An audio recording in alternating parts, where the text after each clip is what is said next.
Wassail, everyone.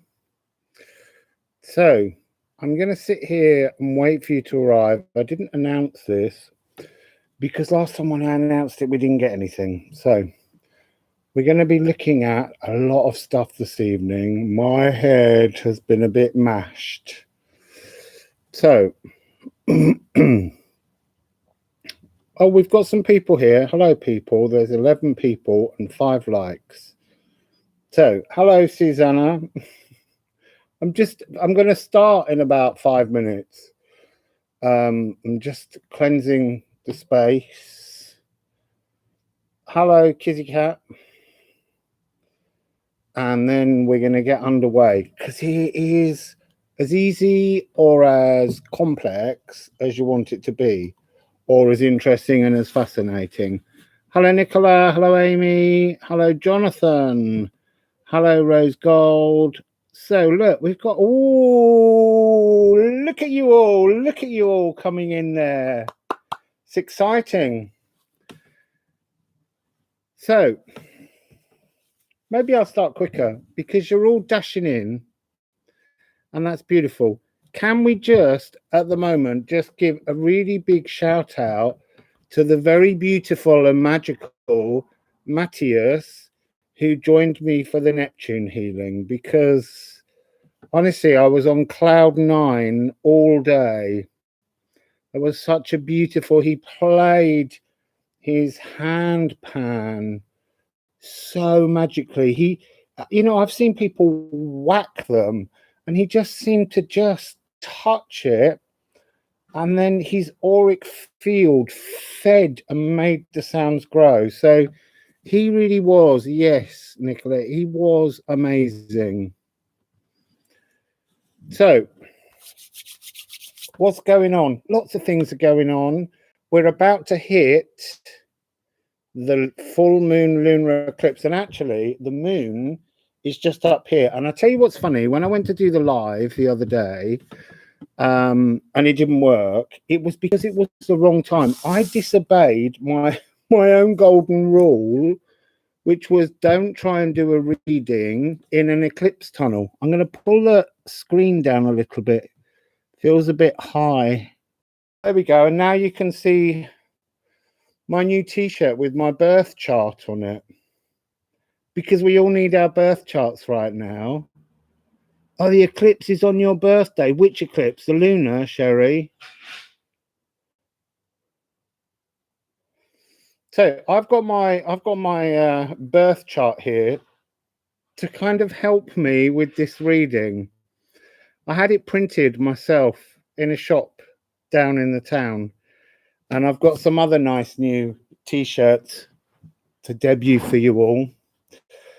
So we've got the full moon lunar eclipse on Wednesday. I think it's Wednesday. I've lost track of every day of the week, but it's coming on the 26th of May, and then it moves through 2 weeks to the solar eclipse on the 10th of June. And the solar eclipse is over the North Pole. So there's some kind of North Pole magic, because when we get to the 4th of December this year, the other solar eclipse is over the South Pole. So North Pole, South Pole. You can't tell me there isn't something cosmically magic going on there. Sorry, Sherry, I missed I missed whether it was the moon or the solar eclipse, but I'm going to assume it was the solar because I mentioned it then. So, what do we have going on? So much. But I want to talk first of all about the idea of this Ianus Geminus, because the Ianus Geminus was a temple in ancient Rome. There is in the description box a link to an article, and I've explained all of this. I've also laid out the cards so that you get an idea of how the reading for each star sign will be done for this. But it will get a little bit more complicated. But you can go and look that up. And there's all the information that you will need, but we need to talk about this temple. So there was a temple and it had 12 columns in it in Rome, and it was in a walled enclosure, and they would open the door when there was a war, and then they would walk into the center, and there the Romans had the statue Janus or Ianus, who's the god with two faces, who looks forwards and backwards. Originally, it was Janus and Jana, or Iana, Diana. So it was sun and the moon. It was that notion that you go into the middle of this temple and you ask for a prophecy. And then you take your prophecy to Saturn, and Saturn grants your wish. So the idea was, what's going to be the outcome of a war? And so once the war was over, they would close the doors on the temple. But what's really fascinating is in Rome, they never closed the doors because they were always having a fight. So this Ianus Geminus is an eclipse tunnel because the eclipses are taking place in Gemini. This is a full moon eclipse in Sun in Gemini, Moon in Saturn at 5 degrees. And then the solar eclipse will also be in Gemini. So it gives us an eclipse tunnel. Now, eclipse tunnels are spaces slightly out of time. So they're a space in which we can look at things, explore things, and try and change things about our lives so that we can move into something new as we come out. Now, there were 12 columns and there was a statue in the middle of Janus, and that's the 13th column. But we are, with Janus, the 13th column. So I'm just going to talk about some other tunnels that we've mentioned before, which is the Ianus Plutonus. And that's when Pluto went retrograde on, and this is all in the article, it went on the 27th of April, which was the full moon in Scorpio. And that's Pluto's at 26 degrees of Capricorn. And while it's retrograding, and when something retrogrades, it's like it pauses and it sings louder. So the energy of it just pushes out. So that will keep retrograding until the 6th of October on the new moon in Libra with the 13-degree stellium. Not 13 planets, but there's a lot of the number 13, that freedom from structure coming. And that will be in Capricorn at 24 degrees. Now, Saturn, I don't know what the day is. Is it the 23rd or the 24th today? The 24th, I think. But so Saturn turned retrograde yesterday. And right at the moment, there's a beautiful grand air trine taking place between the moon in Libra. Hooray, says the Libra boy. Although my moon's in Aquarius, but it's still, I love a Libra moon. And it's air, and I'm an air sign. So then it's in, the moon is in Libra, Saturn is in Aquarius, and it's working with Gemini, Venus in Gemini. So that's a perfect equilateral triangle in air, changing our thoughts as we're beginning to get ready to go through this tunnel. So Saturn's gone retrograde 23rd of May at 13 degrees. Yep, 13 degrees of Aquarius until the 11th of October. So Pluto comes out, and then you'll find that Saturn will come out. But also during this retrograde period, remember, Saturn is who you give the gifts to at the end. You talk to Janus, you gift to Saturn, and Saturn will reward you for your work. Mercury goes retrograde on the 30th of May until the 23rd of June, moving from 24 degrees in Gemini to 16 degrees in Gemini. Mercury rules Gemini. So Mercury, so Gemini at the moment with this is got its ruler in there. So this is really incredible magic. Plus, Aquarius is ruled by Saturn. So more magic going on. Then Jupiter on the 21st of June, just after we come out, is also going to go retrograde. So then you've got Pluto, Saturn, and Jupiter, the three lords of karma, all in retrograde, doing crazy things. I will keep an eye on your comments, but got to get this out of my head first. So talk among yourselves, be lovely. So Jupiter, 21st of June at 2 degrees of Pisces, in its home. It loves to be in Pisces. So another happy karma planet. will be there until the 18th of October. So the three lords of karma are all coming out at the end, you know, from the beginning to midway through October.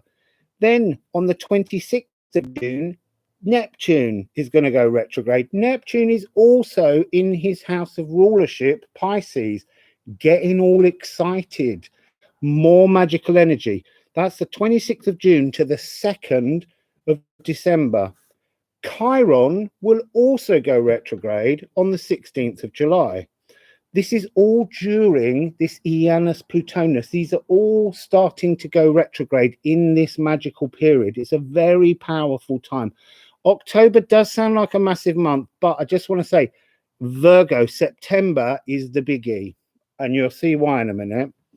So October's kind of like coming out of it, but September will be tricky. Chiron, 16th of July, is going to go retrograde in Aries at 12 degrees until the 20th of December, and it'll move back to 8 degrees.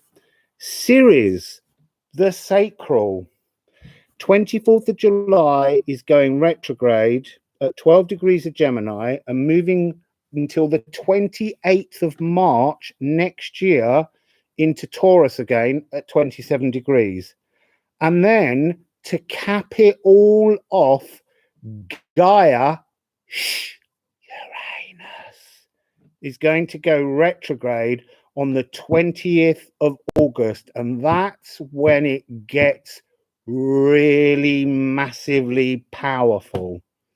Okay, and that's at 14 degrees of Taurus, and it stays there in retrograde until the 19th of January next year, and it moves back to 10 degrees of Taurus. Plus, right at the very end of September, so you've got 1, 2, 3, 4, 5, 6, 7, 8. You've got 8 planets in retrograde in September. And then on the 27th, Mercury joins them again. From the 27th of September to the 19th of October, moving from 25 degrees of Libra to 10 degrees of Libra. And that makes a divine 9 planets in retrograde. Cosmic. So, just have a little sip of water after all that information. So I'm just having a little quick look at what you're all up to. Hello, people. Wassail. Yeah, this is the start of a very magical time. It's interesting that we had all the big stellium energies earlier on in the year, and now we've sort of gone on to this notion that it went all personal for a bit. Now it's getting really big, really magically cosmic with new energies coming in. And if you look at my blog, you'll see I've kind of made a few cheeky predictions as to what I feel the energy is up to and how I've been reading it. So we need to do this Ianus Geminus. So how does this work? With your natal charts, you need to pay attention to your sun and your moon and Saturn. Where is Saturn in your natal chart? Okay. So sun, moon, Saturn. That's the simple part. You can look at those 3 signs as do them. You can also make it a bit more complicated for yourself. You can look at, so for instance, although my sun is in Libra, my sun is actually in my 12th house. So I might look at the Pisces reading because I'm looking at house 12. So you need to, if you know your houses, you can look at where your important sun and moon house is. But on top of that, if you really want to go into it, I could say that my busiest, look, just here, I've got sun in Libra, but here in Virgo on my chart is my stellium. So Virgo is very, very, very busy. And Virgo, for me, is house 10. So I might look at the Capricorn reading. I'm looking at my house 10. So don't necessarily look at these in the normal way of just your sun signs, but there's other ways to look at this tunnel. And if you're really, really, really a great big show off, you can actually look at every single column, and you can do them in the blog. I've written the dates on which to approach each column. And when we go through Scorpio, which is the 6th, there's a gap. And this is the period when you meet Janus. And that's on the 2nd and 3rd of June, depending on where you are in the world. And when you go to meet Janus, you're going to be doing a meditation with him to a point that's called Null Island. And Null Island, yes, Null, N-U-L-L, Island is the 00 degrees longitude and latitude. It's a couple of miles off the coast of Ghana, I think. And that's a magical space out of time that you can use a meditation and meet with some kind of, you know, Janus, Ianus, Iana. You can meet whichever you need, but it's the energy of the idea of looking backwards at all that you've done so far and forwards to what you want to be moving on to. So it's all very magical. I've got a few more bits of chart here that I might have to flick back to. So I'm just going to quickly show you how the reading works. It's too many lights shining, but we're going to be looking at the door to the moon, which is how you enter this tunnel, and the door to the sun, which is how you leave this tunnel. And then we're going to look at the 13th column, what Janus is trying to say to you. And then we're going to look with tarot at explaining the moon door and the sun door. And then we're going to do a journey with Janus at the bottom. So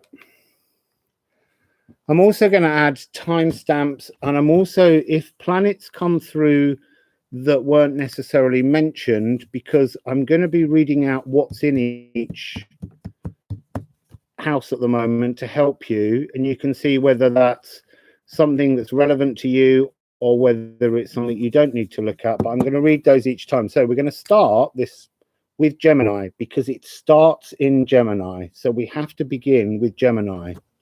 So Gemini is house 3. Oh, hang on. Gemini 717 17 17 as a timestamp. So Gemini is house 3, and I'm calling house 3 communication with the cosmos. Okay, that's what you're dealing with here, communication with the cosmos. And we have the sun there at 5 degrees. We have the North Node where we are at 11 degrees. We have Venus at 21 degrees, and we have Mercury at 24 degrees. And Mercury is wearing the crown of rulership in Gemini, and it's mutable air. Okay, so let's go to the Odin. So we're going to use Odin for the 2 doors. Okay, so are we here, Gemini, or wherever house 3 is for you?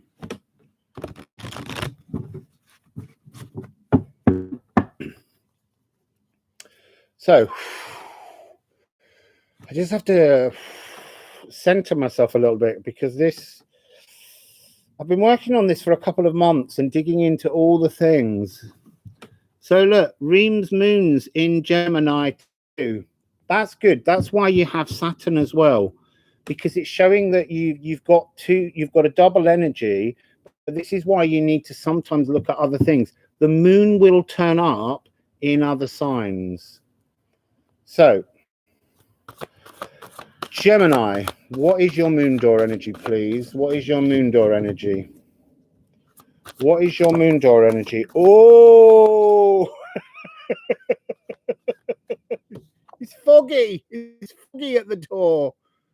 It's Niflheimr. I don't know what that means yet. Right, so what's your sun door? What's the door you're going out? It needs to be something that's not foggy.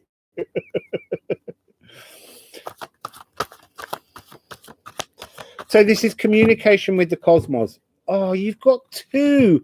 I've been practicing this. This has never happened. one for each of your Geminis. Okay, so you've got Jormungandr and Jira.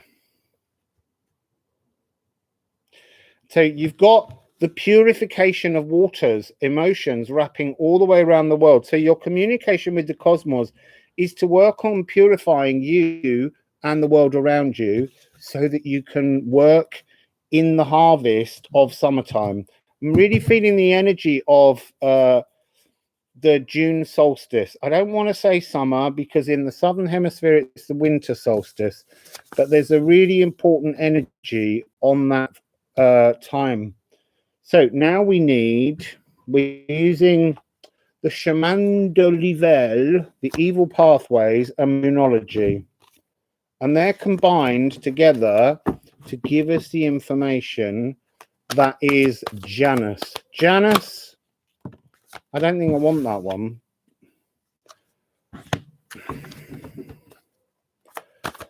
It's relevant, but I need two, because that one didn't really fall, but something said grab it. Oh, now you've got two. We weren't being greedy when I practiced these, because I needed to see how this spread would work. Oh, wow. Look, you've got the full moon. The full moon. And then you've got the new moon in Gemini.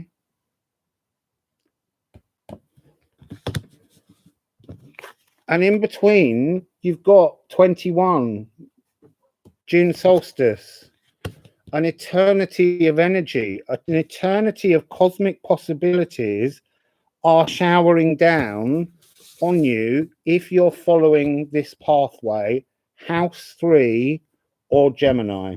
So now we need some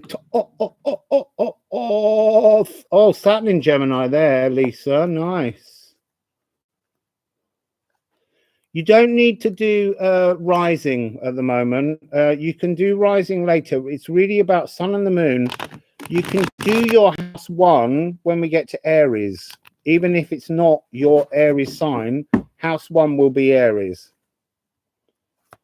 And it has a different pathway story.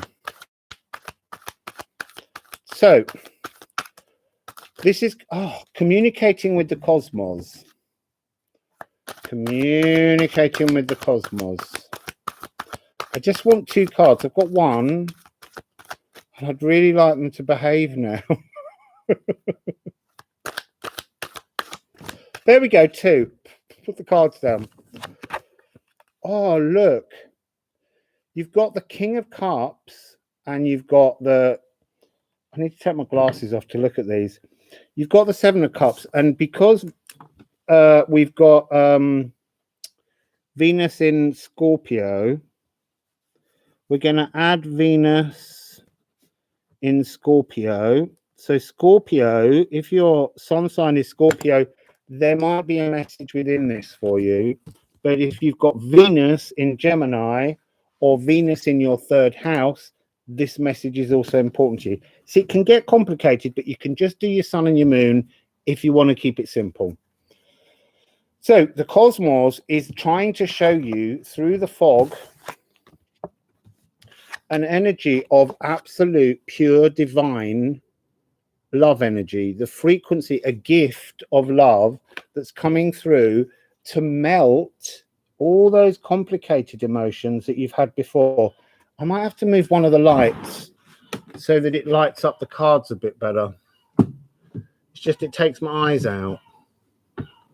Let's put that there and see if that lights the cards better.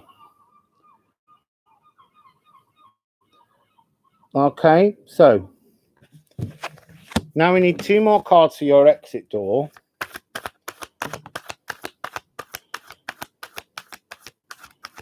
We've got 1, 2. There's a lot of court cards here. It's a very regal. Well, Mercury is in rulership in Gemini. As I said, right now, you've got the King of Air. This is talking about this. It's like from the fog. The fog is part of, Niflheimr is part of the creative energy. It needs fire to create life. So you need to bring new emotions to melt the old. As you enter the door, new emotions to melt the old. Then the king, I know it says knight, but the knights are kings in this deck. This king is to be zen with thoughts. So you're trying to bring together a new emotional language, an intelligent emotional language, to transform the way you're thinking about emotions and about your place in the cosmos. And then you have the Queen of Pentacles. This is talking, she's talking about this energy where she's looking out on the world that was. The Ianus Geminus that looks this way to the past is looking about how the past is just kind of black and white. It's not of relevance. What's of relevance is this energy in front, this new earth energy, which as we go through the 12 columns, you will see that Taurus, the very last sign, is about us landing in a new earth energy. So she's almost acting as a promise to land the energy. I'm also just going to write down Capricorn because I'm getting a strong sense of Capricorn needing to look at this reading as well. I'm going to add all of these with the timestamps and into the blog as well so that you can keep up with this, because I know it's complicated, but just do your sun and moon if you can't deal with it. So now we need to add, people, the journey with Janus. So Janus is saying you need to communicate with both the moon and the sun, but you need to communicate with them with the full moon first. You need to really work and sense this endless eternal journey that this moon brings, this full moon, and it's surrendering to the divine, surrender to spirit. And the new moon, which will be the eclipse moon as it passes in front of the sun, that's the other end of the tunnel. I mean, it couldn't be more perfect. And then the cosmos is offering you, by the 21st of June, a kind of eternal sense of new loving thoughts coming towards you to bring a transformation to your life, to bring purification of those emotions, because Jormungandr is the son of Loki, the snake that wraps itself around the whole world and deals with purifying emotions. And that's this talking about, it's talking about both eclipses. It's talking about how this energy of the world is the North Pole solar eclipse, and then the South Pole solar eclipse in December. So summer and winter and summer, depending on what part of the world you're in, it's all linked up to this being an energy moving right the way through the year. And I haven't gone past October. I can't take that much into my head. So let's have a look at the journey with Ianus. You can skip your Scorpio stellium rising, since it's just sun and moon reading, right? No, that's what I've just said. It's everything. I'm saying sun and the moon if you want to keep it simple. It's what can be as complicated and as refreshing and as transformative as you want it to be, but you will have to look at the article to work out how you can do things. I'm trying to just keep everyone happy by doing the simple things, but I will keep mentioning how there are all kinds of other energies going in. Okay? So let's get this journey with Janus. I've got a stellium in Scorpio as well. This is too weird. I've been doing test readings, and this is the most common card falling out all day. Every time I went in to test out how this would work, the card of the devil, and it's coming over. I've already written down Capricorn, but it's not about Capricorn this here. This is the energy of raw masculinity within our DNA. And it's like you've got to bring about a complete tower moment to your emotions. You've got to melt the furies within you. You've got to melt those moments where you really just want to kind of, lash out. You've got to become much more erudite and fly above your normal emotions to transform them in this Ianus Geminus. So, yeah, don't read the article yet. Come back to it. It's all there to help you once you've gone through this to re-establish all the blah blah blah that I've said. So, look, what's on the Null Island? Look, the new Earth energy is coming in. The cosmos is sending new Earth energy, new harvest energy as we leave Jira. So that's the middle. That's the middle of this tunnel with Janus. This eternal Earth energy is being delivered. Yeah, that is beautiful. Reem. So we need two more.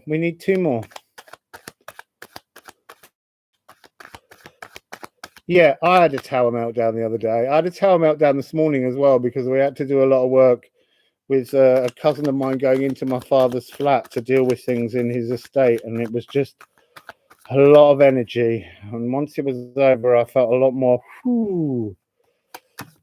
Oh, we've got one more there. We just need one more. I want 5 because it's 5 for change. So don't go getting greedy on me. Oh, look at where you're going. We've got the entrance is offering you, the cosmos is offering you the energy of love to get you through and melt the old emotions that bring anger and frustration.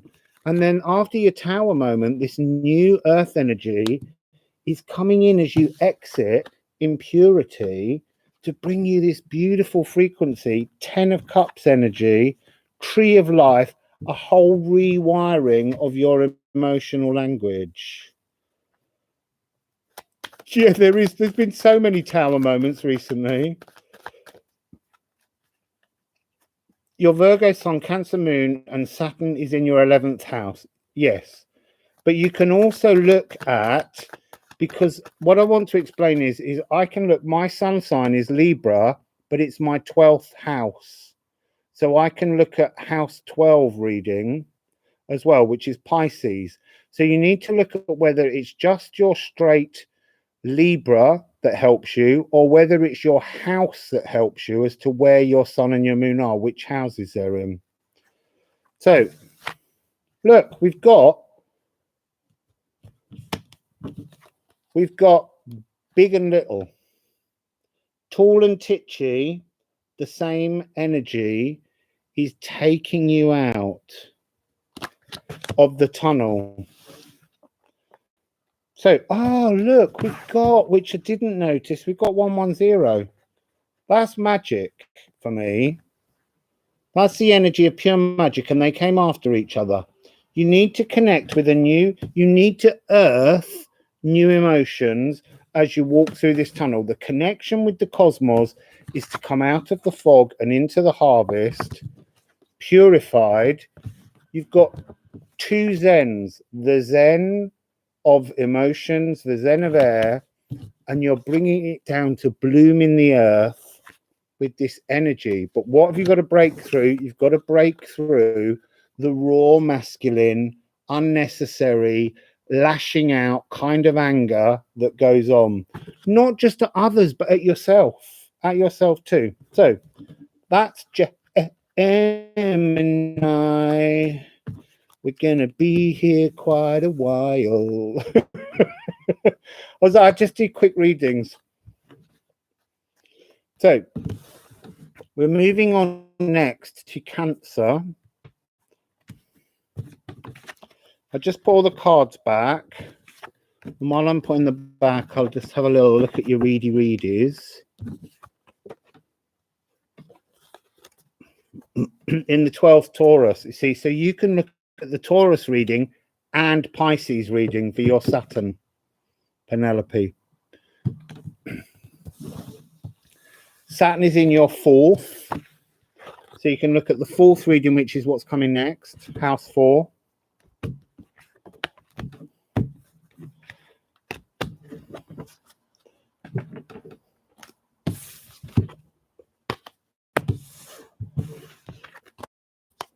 Oh, look, let's have... There's a wind chime. Let's have a little bell. Change frequency. I nearly fell off the chair. So, it's a lot of energy descending into me. So, Cancer, 3522.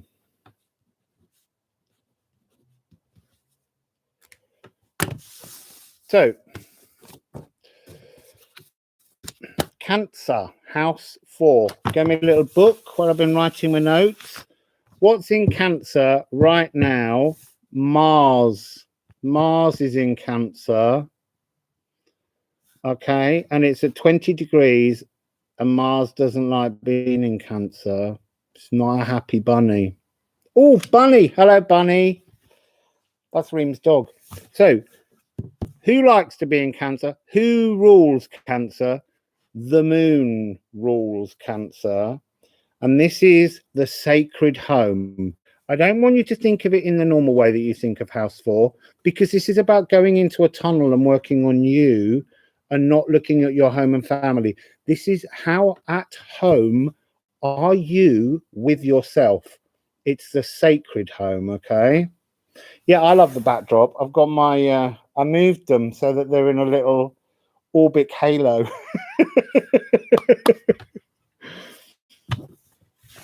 So, Cancer rules house 4, but it's a sacred home. It's cardinal water. I'm just reminding you of all these things. And Mars is in Cancer, not being a happy bunny at the moment. So, let's delve into the moon door and the sun door from Odin.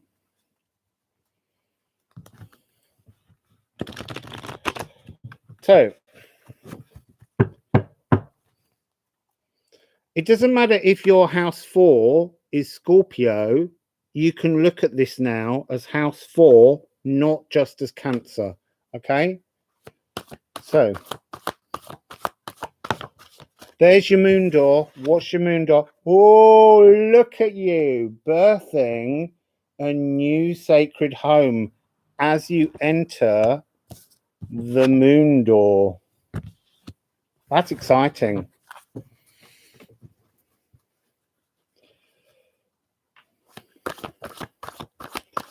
So, the sun door.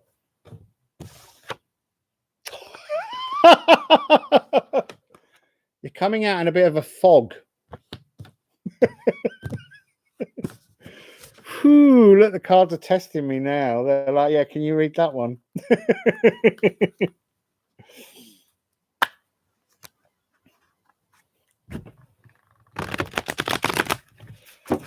So, I just need to check something, actually. Oh, okay, I get this. So, this is what's Janus doing in the middle of the temple as the 13th column when you get there with him. What's Janus doing as the 13th column?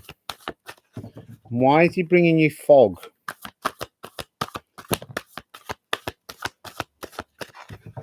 He's being funny. He's being really funny. It's la distance. And they're saying to me, can you go the distance? Can you go the distance? Because you're going to go in, Cancer, and you're going to come out feeling a bit more fogged because you've learned so much that you haven't worked it all out. But can you go the distance and move it into Leo season, is what they're saying. Because I don't know whether anyone's noticed. Oh, you see that? So the last 2 Leo moons have been real buggers. They've been really, really difficult. Okay. So I've been realizing that it's because the moon and the full moon and the new moons are the wrong way around. They don't match each other. Usually you'll have the new moon in a sign and then the full moon in the opposite. But at the moment, it's the wrong way around. You get the full moon And then the new moon is in the next sign but one opposite, if you know what I mean. So it's not the right way around until we go through the double full moon in Aquarius in July and then August. And that's when we have the Lion's Gateway portal, which Reem can tell you everything about because she's completely connected to it. That's got something to do with why Leo's being a bit awkward, and this notion of Cancer ruling, being ruled by the moon, pulling that energy right through and transforming something, which will make you feel a bit foggy at first because it's going to really change the way you think. So I just need another card for the distance.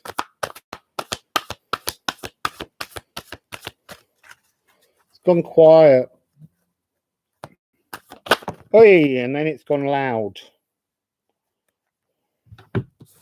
So your dreams need a practical plan.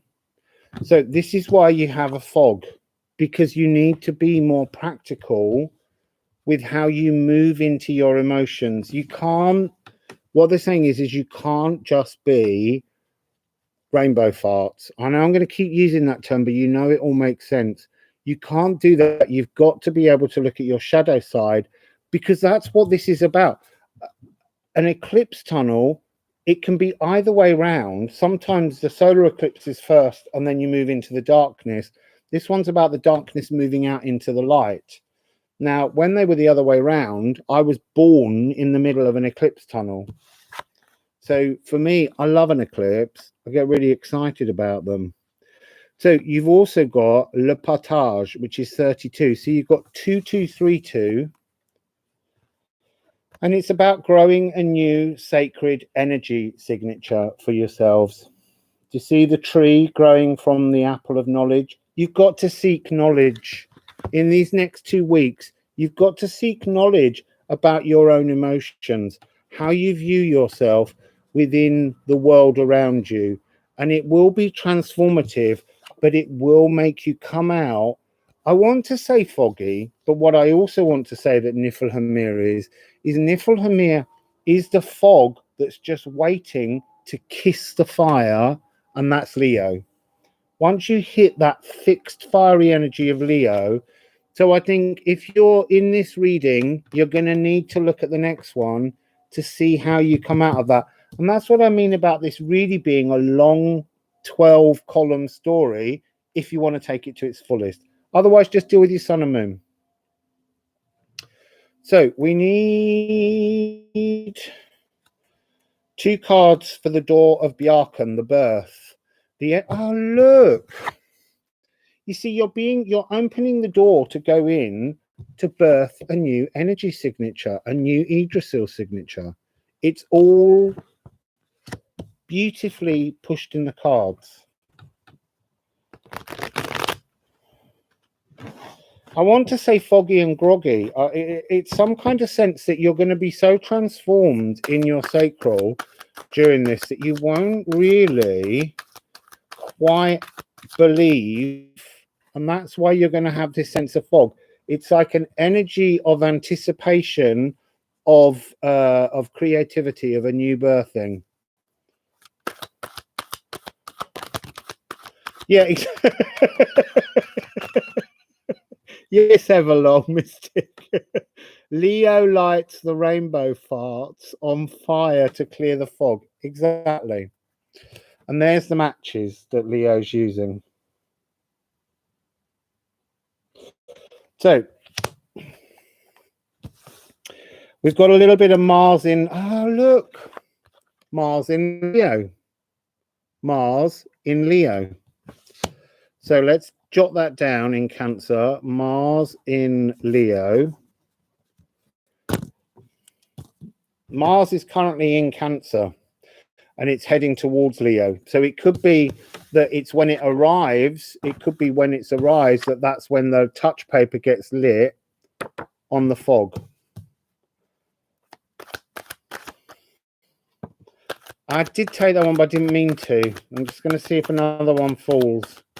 No. Oh, lovely. Look. 717. Just going to jot that down. 717. You've got healing. You've got the star.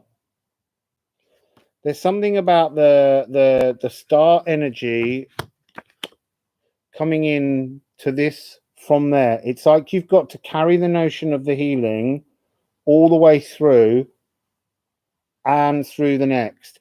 Oh, through the double Aquarius moon. It's an Aquarius card. That's what they're saying.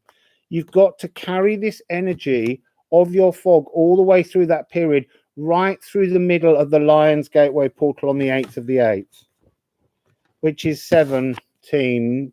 17 makes the 8. 1, 2, 3, 4, 5, 6, 7, 8, 9 up there. Just for some reason thought they were giving me another 8 up there, but they're not. So doors out, doors out, doors out. What's going on the doors out? Look, another Yggdrasil tree. You're birthing a new energy signature. You've got the key to the new energy signature as you leave, but it doesn't mean that that's the light. It's not the light yet. It's like the touch paper, the magic that's ready to have a little bit more alchemy going on. And this is Sun in Virgo. This is Sun in Virgo. So let's add that. So again, you've got more fire as you leave. It's like you're getting supercharged with fire energy. Air energy burns up and makes the embers spark. So there's something going on there for you. Let's just get the next card. Oh, there's one in my lap and one over there. 2 of Wands. It's when fire meets ice, when fire meets the fog.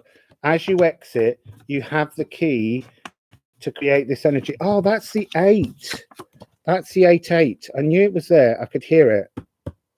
It's the 8 portal. Is very important to you. Just going to write that down. Cancer 8-8 portal.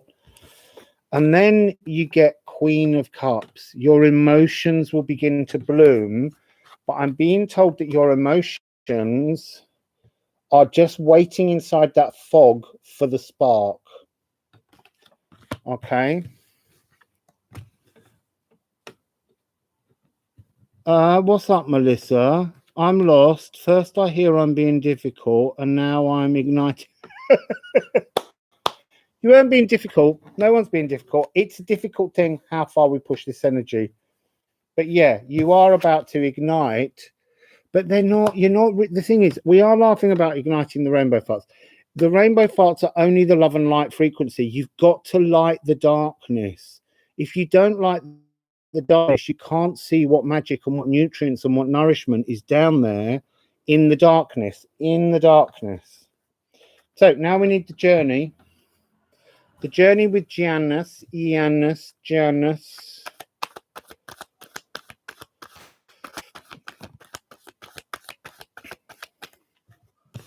It's a gift of love. This was in the last reading. We're really being blessed with emotions. You're being offered a new cup of love to form something new with, to birth some new sacred home with your soul. We need 4 more cards, please. There's a second one. Prince of Swords. It's a battle. It's a really it's a thought, but swords. This is, you've got to do a lot of thinking. You've got to do a lot of thinking. You've got the Prince of Swords, you've got the 6 of Swords, and you've got the 4 of Swords. And they're all, and there's the 5th card. Oh, beautiful. So you're being offered as a rebirthing frequency, a brand new emotional toolbox. But you've got to work to bring sparks to it, but that's not going to happen till you reach the Leo season and the 8-8 oracle. But here you've got, this is a card which I call Enlil. Now, Enlil separated heaven and earth to make space for humanity, and he's battling down here all of those thoughts, these are the shadows that you need to face. I want to say in this card, it's saying there's 3, and each one of them has a 2 of Pentacles either side. They're trying to change the frequency, move everything, turn everything upside down. But you have the key to it. You have the Yggdrasil key energy. And then you've got this 6 and 4, which is a completion and a new beginning. But look how they're both centered into the heart. Into the heart. One into the heart of here. And then once you've organized and corrected and given this energy of love and birthed something new here, you need to bring that energy down into the seat of the soul, into a kind of sacral Leo, wonderful energy. And then you get to gain everything. You move from that key to the 9. You get your sovereignty. You get your rebirth of your sacral, your sovereignty. Everything begins to have a new energy frequency. So that's gorgeous. That's also got Saturn. So if you've got Saturn in Cancer, it's very big energy for you to deal with this. Okay, so that's Cancer. We're going to be moving on to Leo. So if you've got Cancer as your sun sign or your moon sign, you're going to have to stay on this one and see what's going on with it. I'm really not paying much attention to the chat. I'm just hoping you're all enjoying chatting. It's not that I'm ignoring you. It's just there's so many energies pouring all over me. I'm outdoors. It's getting chilly, and I've got a sweat coming on me.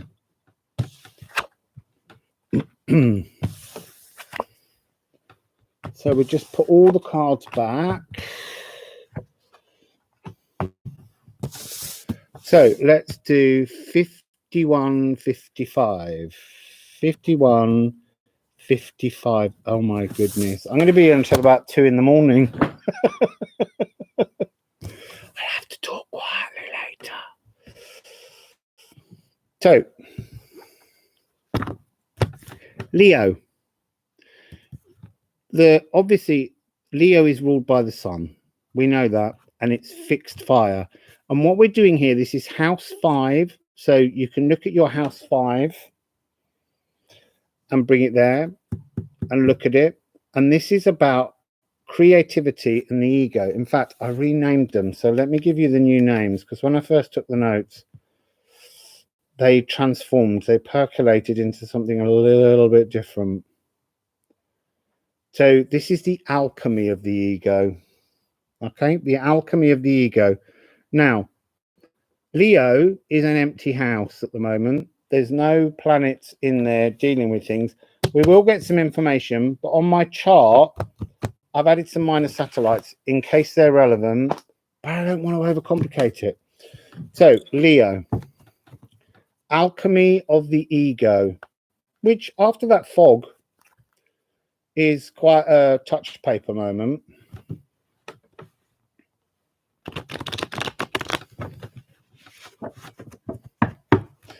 So here we go. Oh, just I want to say, do try and hit the like and button and things, because it will help this reading to go out. And also, if you can afford to send me any tips at all, it's PayPal me /rustling around or @rustling around, because I think they've changed the formula on it now, but you know my name. And I will be eternally grateful, and I will overeat. Thank you. I'm singing for my supper. So, Cancer is over, but you need to pay attention still, because Leo seems to have some solutions. So, what's Leo's moon door? What's Leo's moon? Oh, we've got a sun and a moon immediately. They've come out together. Oi! It's exciting. You are going in to a Heimdall fanfare. It's like the gods can't wait to get their hands on this sunny, bright Leo alchemy of the soul, ego, energy. Your exit door is to have completely re-alchemized, to bring yourself into a new union, to alchemize your ego in some way. So let's look at what Janus is doing. So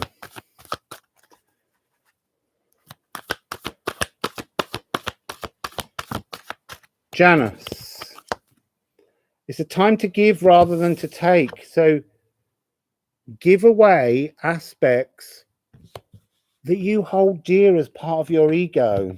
I'm going to get a second card from Janus. It's also a new moon in Virgo, which is coming.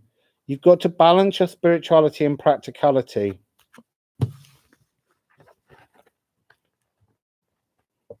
So you can see how it's about this union between, I kind of want to say, raw and emotional masculine frequencies that push you into a kind of very fixed, fiery ego.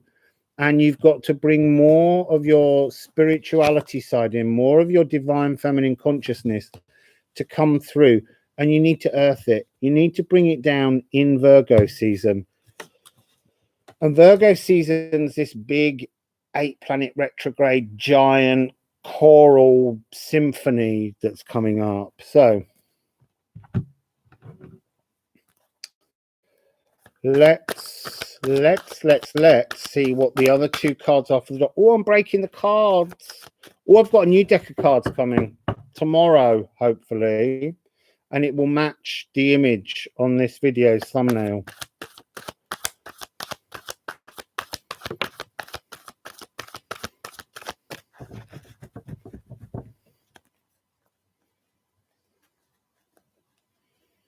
Thank you, Ambrosif. Tips coming my way very soon. Beautiful. Okay. We've got the Prince of Cups.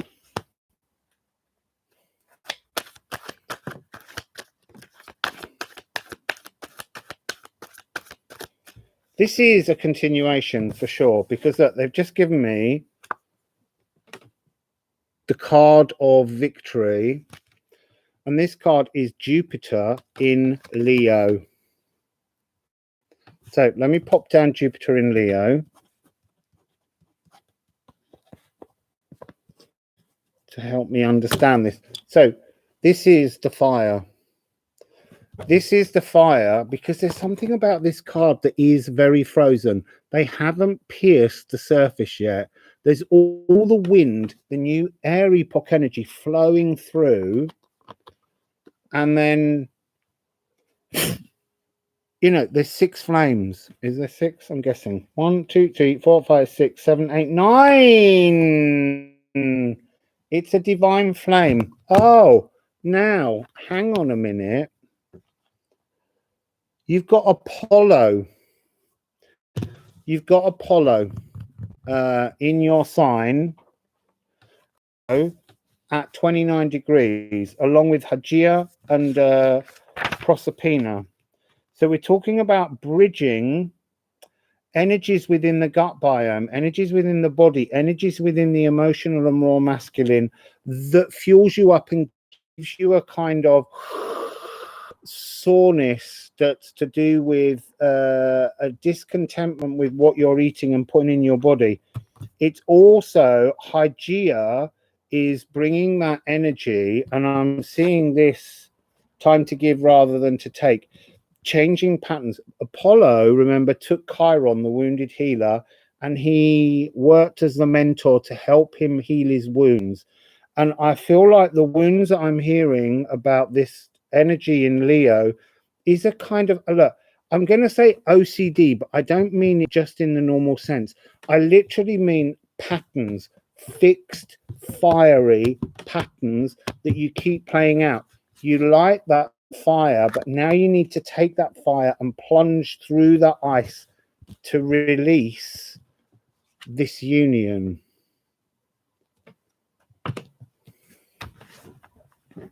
So yes, we're dealing with Apollo is also the energy of how do you weather the storm. So do you just, this is almost saying that this is kind of like your relationship to Apollo, because Apollo was a sun god. Apollo was a god that dealt with poetry, music, all these kind of watery, wet, you know, emotional stuff. This is a prince of emotions, but there's something frozen and metallic about him, waiting to go in. And so somehow Apollo's trying to get you to change your patterns, be less fixed fire, and become more emotional fires, more passionate with things. So give away the things that don't serve you, the things that make you angry, the things that hurt you, and move to this new balanced energy, which is where fire meets ice. And not in a Game of Thrones way, because that went wrong.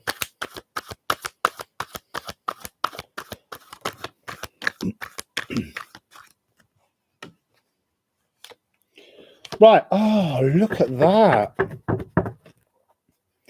So, Leo, you got to change. This is Pluto frequency. So I'm going to add Pluto in. Not that Pluto as such. You need to know where Pluto is. If you, what I'm saying is, if you've got your Pluto in Leo, this message is really stronger for you. If you've got Jupiter in Leo, this message is much stronger for you. That's why I'm making these notes. For other people, it might just be your sun energy and it's not as heated. But I'm just saying, as we add these other planets to it, it's beginning to give you weight. See, look, bright star, Jupiter and Pluto in Leo in the 10th house. This is your message. Okay, so it's teaching us another way of looking at our natal charts and gaining and garnering more information. You have to change, but this is about this death card in this deck more than any other talks about changing your entire body structure as well as your intellectual thoughts. Hello, galactic by nature. So you've got to change. You're trying to work on your blueprint. You're trying to bring, as you exit through the solar eclipse, this union together. But you've also got to spend time thinking about it. So you've got 12 and 13. Break from the 12 structure, your rigid, fixed personality, and alchemize change to your ego. Go from 12 frequency to 13. Ianus is the 13th frequency, and Ianus is trying to get you to balance your spirituality and practicality. And it's time to let go of things rather than to take things on board. Let go of things and there'll be new room to flow. Okay, so now we need 5 titchy toth for what Ianus wants to chat with you about. Oh, 5-5. We've got 5-5 there. We've got disappointment and strife. I want to say that the disappointment and strife is, it's in your physical body. It's hurting your physical body. But look, you've got this fanfare energy, air energy blowing in. There's a new tune forming around to alchemize you. It's coming out of the fog to bring that frequency of the fire and ice joining together. But here you've got, this is like your fixedness needs to change, 5 and 5. So, but it's telling me that I'm getting, you know, I don't know why I keep getting this, but that you're like a hot digestive system, like your gut gets on fire. There's something about this, and that's to do with Hygeia, because Hygeia is here in Leo. I know I don't usually talk about them, but there's something where they said they need to be part of the equation. Oh, look, people, you've got another 5. So your current ego and personality is bringing you disappointment, strife, and defeat. It's not working for you, so why not try changing it? Okay, why not? Just 3 cards saying change. 3 cards, and it's an interference. All of the things that you hold fixed, your angers, your rage, your passions, are interfering with your flow. There, those 4 cards, 5, 5, 5, 8.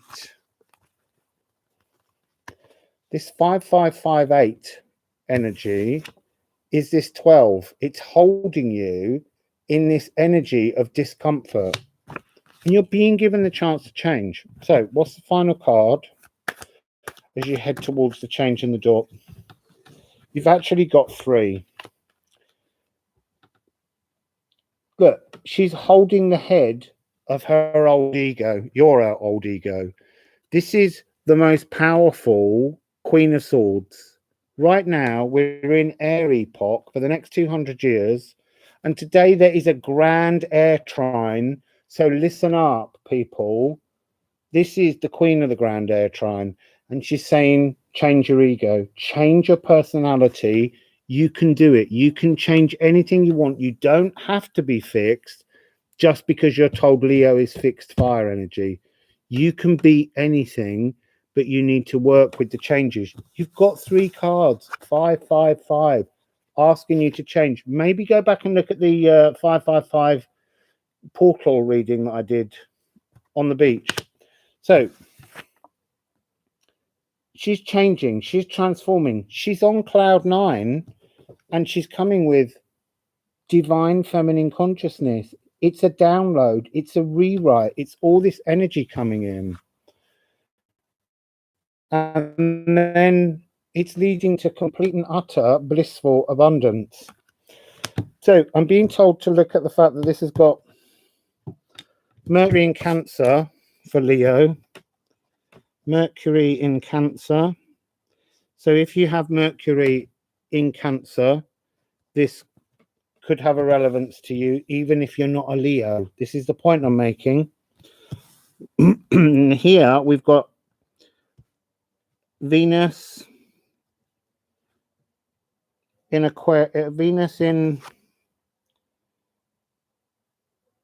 Aquarius, I'm going to add all this into the blog so that you can understand it better. Saturn in Leo. Saturn in Leo. Oh, so look, this is really important because now we've got Jupiter, Pluto, and Saturn. They're all about to go retrograde, and they will all be retrograde during Leo season. This is telling us all that karmically we've really got to shift our egos. We've really got to transform who we are. So Saturn in Leo. And then the other one, we've got Mars in Scorpio. Okay, so that's the end of Leo.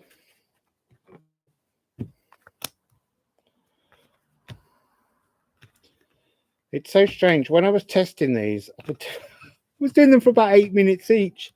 I think I'm doing about bloody half an hour. So we're moving on to Virgo. I'll put my glasses back on when I open the cards back so I can see what you're all chatting about.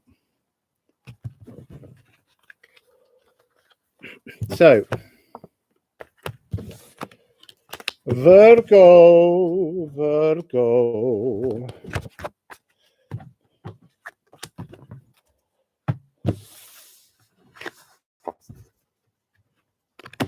Thank you. Tips coming my way, Lisa. I don't often ask, but sometimes I get very low on money and I think, well, I'm just going to ask everyone to be very kind and send me some money. So it's only at PayPal me / rustling around. I don't have anything else. So we are now at Virgo. I need to turn the page. Virgo 10905. 10905. So Virgo. Who rules Virgo? Mercury rules Virgo, but he's not there at the moment. Who's in Virgo right now? No one. So Virgo's empty. Okay, now Virgo is dealing with, I had it written down as something else and I changed the writing on it. 2233 here right now. 2233. just for a little bit of magic. So this is your health patterns. This is your health patterns. And remember, Virgo is going to be a really big 8 retrograde choral symphony of 1,000 voices. So I feel like this is going to be a point at which I'm not going to say there's like a health crisis, because we've been going through that for a year and a half, but maybe it's a point at which something changes, because there's going to be a big symphony singing. And we've got Vesta and Minerva in this area. So, and obviously Virgo, mutable earth, just to remind you all. So Virgo, let's see what's your moon door and what's your sun door.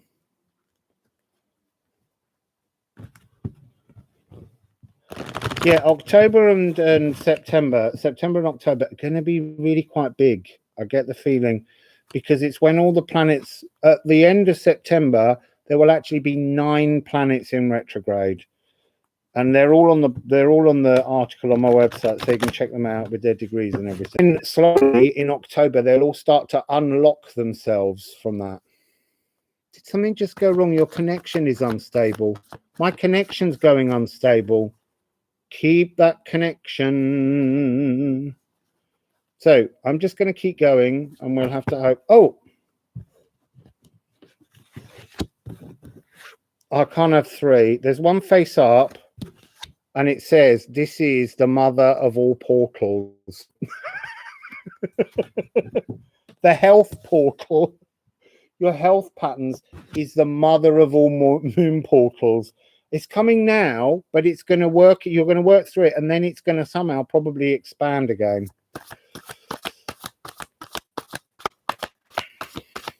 So what's the sun portal?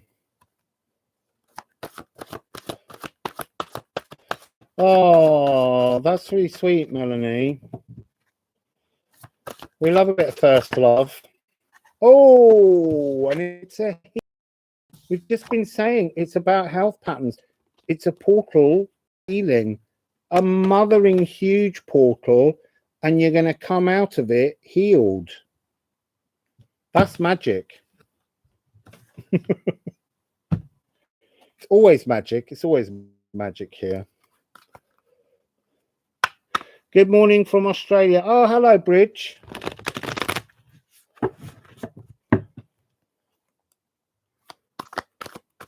Oh, thank you for sending me some cash, faithful one.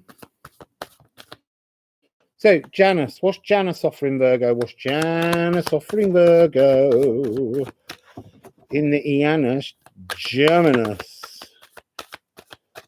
Oh, end of a tough cycle approaching. We need to put a little bit of Capricorn down. Capricorn. So,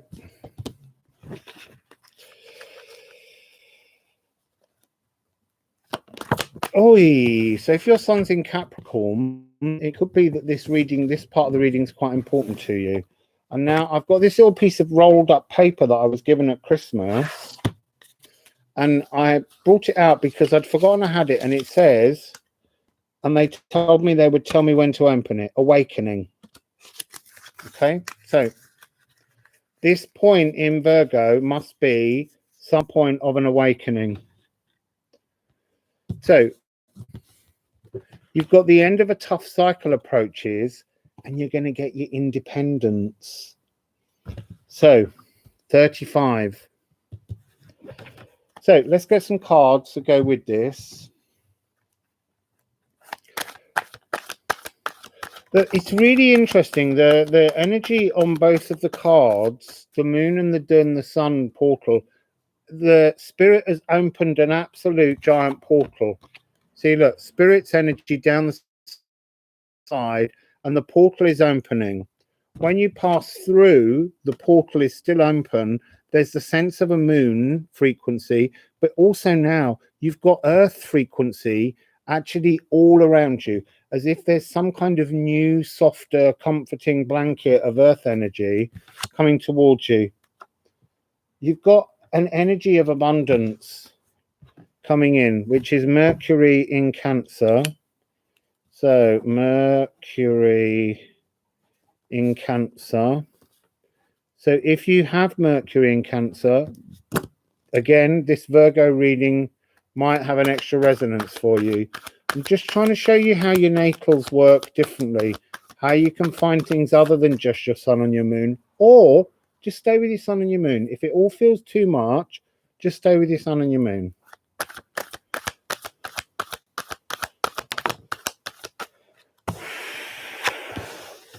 This portal is a big energy change.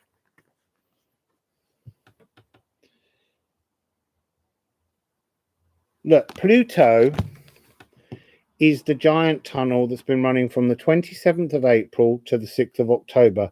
This is the overarching frequency that's sitting over everything. It's dealing with the fact that it's coming to do a Pluto return on both America, the Industrial Revolution, and the financial global banking system, because they all took place at points that were relevant to where Pluto is about to return in the cosmos next year and a few years after. Those events are coming in. So this is about a preparation energy. I'm being told it's during this September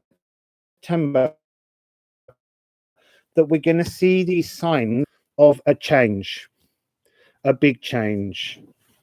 So what's on the door on the way out? What's on the healing door on the way out? And it's at the end of a tough cycle. This is a big, tough cycle. Mercury conjunct Pluto in Virgo.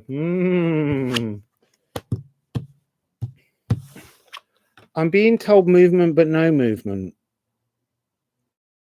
Movement, but no movement. This is about a retuning. This is about an energy of, like when I do sound healing, retuning the frequency of the body. This does feel like it's coming on as a continuing story. So if you're brave enough to do all 12, there's a day for each one that you can do, and there's a space in the middle at Null Island. We've just had her. This is definitely moving energies on. There's a very huge collective frequency. Also, we've got 13, 7, and 2. Of the 4 cards, 3 are major arcana.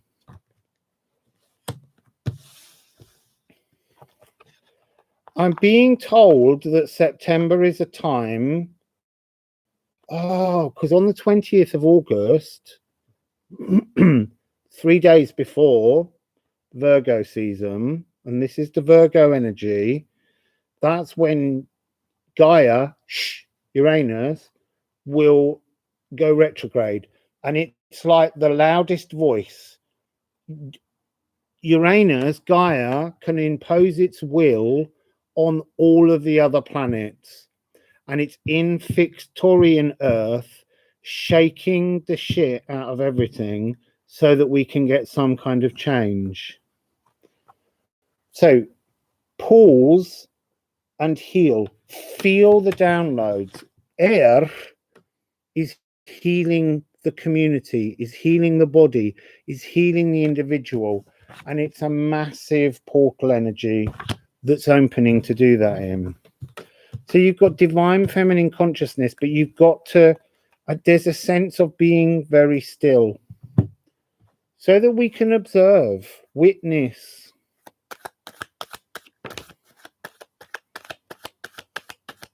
So we're now looking at, I just need to put these in the right order that they're coming out.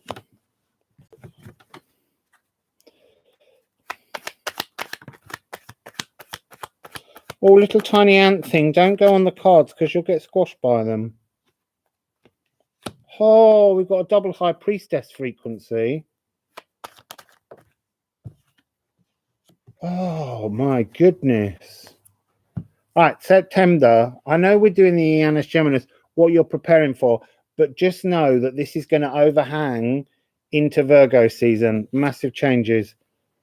New Earth energy. A new Earth energy is being vibrated, is being brought down. Now, look, don't think of this as just being something that's just gifted to us. You have to work at it. You have to work to move with Ianus, with Janus. You have to go to sleep at night throughout this period and say to Janus at night, I'm working through these things. I want to wake up in a new dimensional frequency that's closer to this energy. You don't just get it. You have to work with them to get this energy. Okay? And that's coming with the blooming of a new energy. I said before, this is the old frequency. She's looking back on the old plain world, and it's woman, it's queen, it's feminine energy, looking back on the old 3D and just thinking, I've got control now of the raw masculine, and I'm wearing bigger horns. I'm not saying women are going to take over, but what I mean is that the energy of femininity.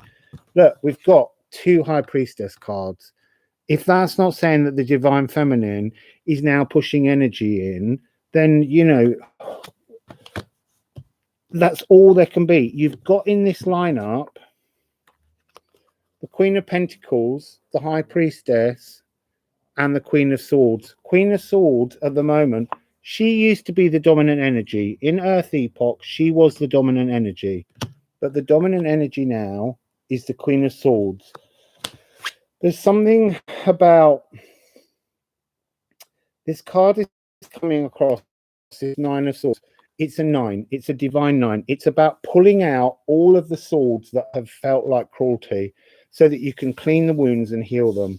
But there's also an energy within this card today that's saying that you will almost feel that some of the things that are taking place feel cruel, but they're saying that the natural world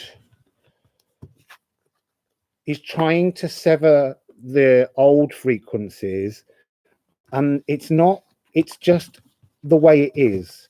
There will be elements that will feel cruel, but we have to go through all kinds of dark shadows to get a full healing.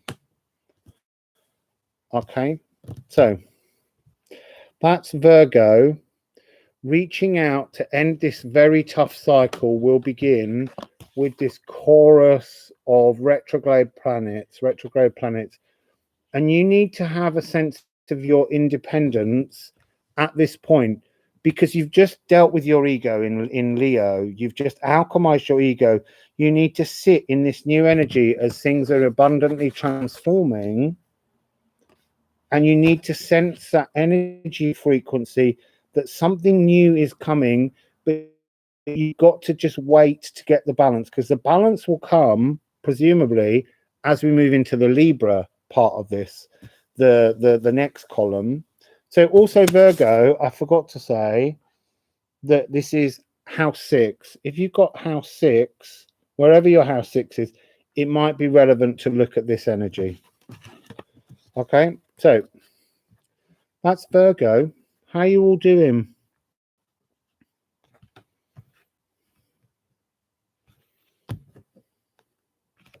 You do have to reopen your wounds.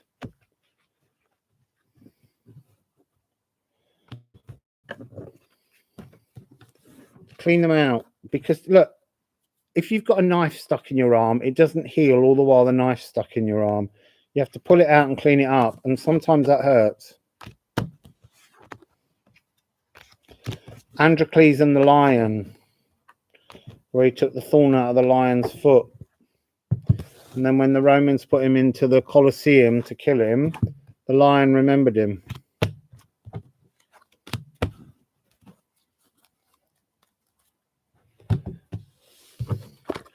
So we're moving on to Libra. Libra. So Libra, what's going on in Libra at the moment? So Libra is house 7. And this is, oh no, I'm going to give it its real name because I wrote down different names. I've got to keep going and checking to give you the name. Oh, didn't write down the chart time. Libra, 1, 2, 4. 1, 2, 4, 19. Okay, Libra. House 7. And house 7 is balancing the new emotions. Balancing the new emotions, okay? So, Libra, Who rules Libra? Venus rules Libra. But Venus is in Gemini, so she's not in Libra. Little tiny fly trying to get in my mouth. So Libra has got a scapula and panacea in it at 11 degrees and 15 degrees. And they deal with the energies of medicine, pharmaceuticals, and drugs. So we've moved on from the health matters and we're going into balancing something cosmically to do with that. But the Ianus Geminus is about us dealing with it on a personal level first so that we can approach as we go through this eclipse tunnel and what we need to deal with within ourselves. So obviously it's cardinal air. So it's new thoughts, new thoughts. So let's get Libra's doors, moon door. We're just buying you dinner over here. Thanks. Where is the description box? Do you know what? It's a tiny little grey triangle that you can barely see. It's next to the title and you press it and it opens. But my PayPal account is PayPal.me/rustling around. Although when I was checking it just now, it just says at rustling around. So whether they've changed the way you write it, I don't know. But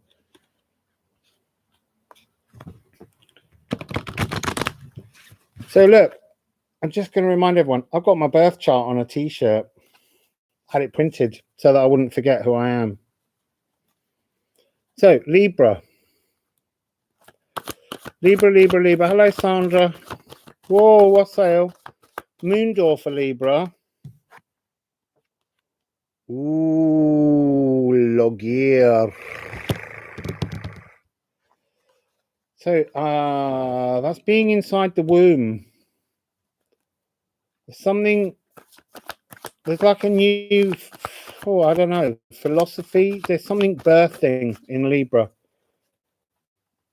We're dealing with new emotional balance.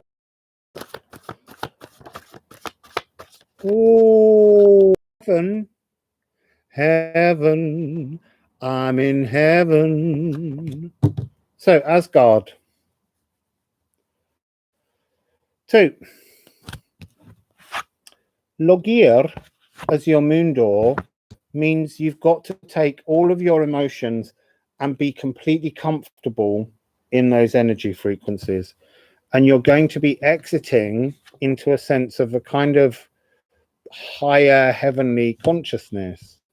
But what's Ianus talking about in the middle at the 13th column, when you become the 13th column with Ianus?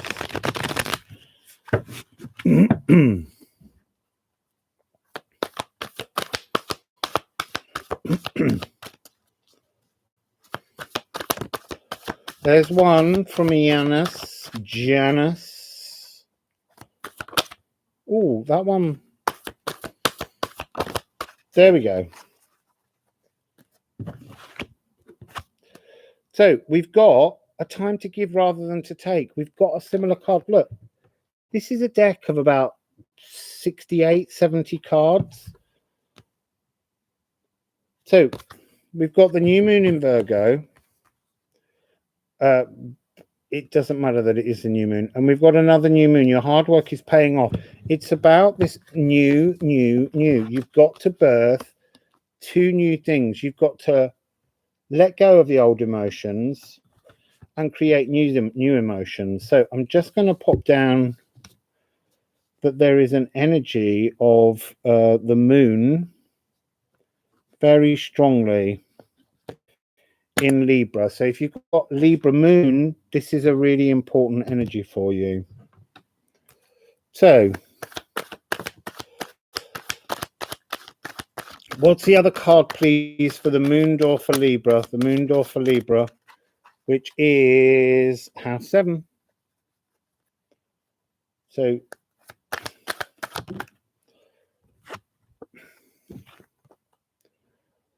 interesting. lust and power.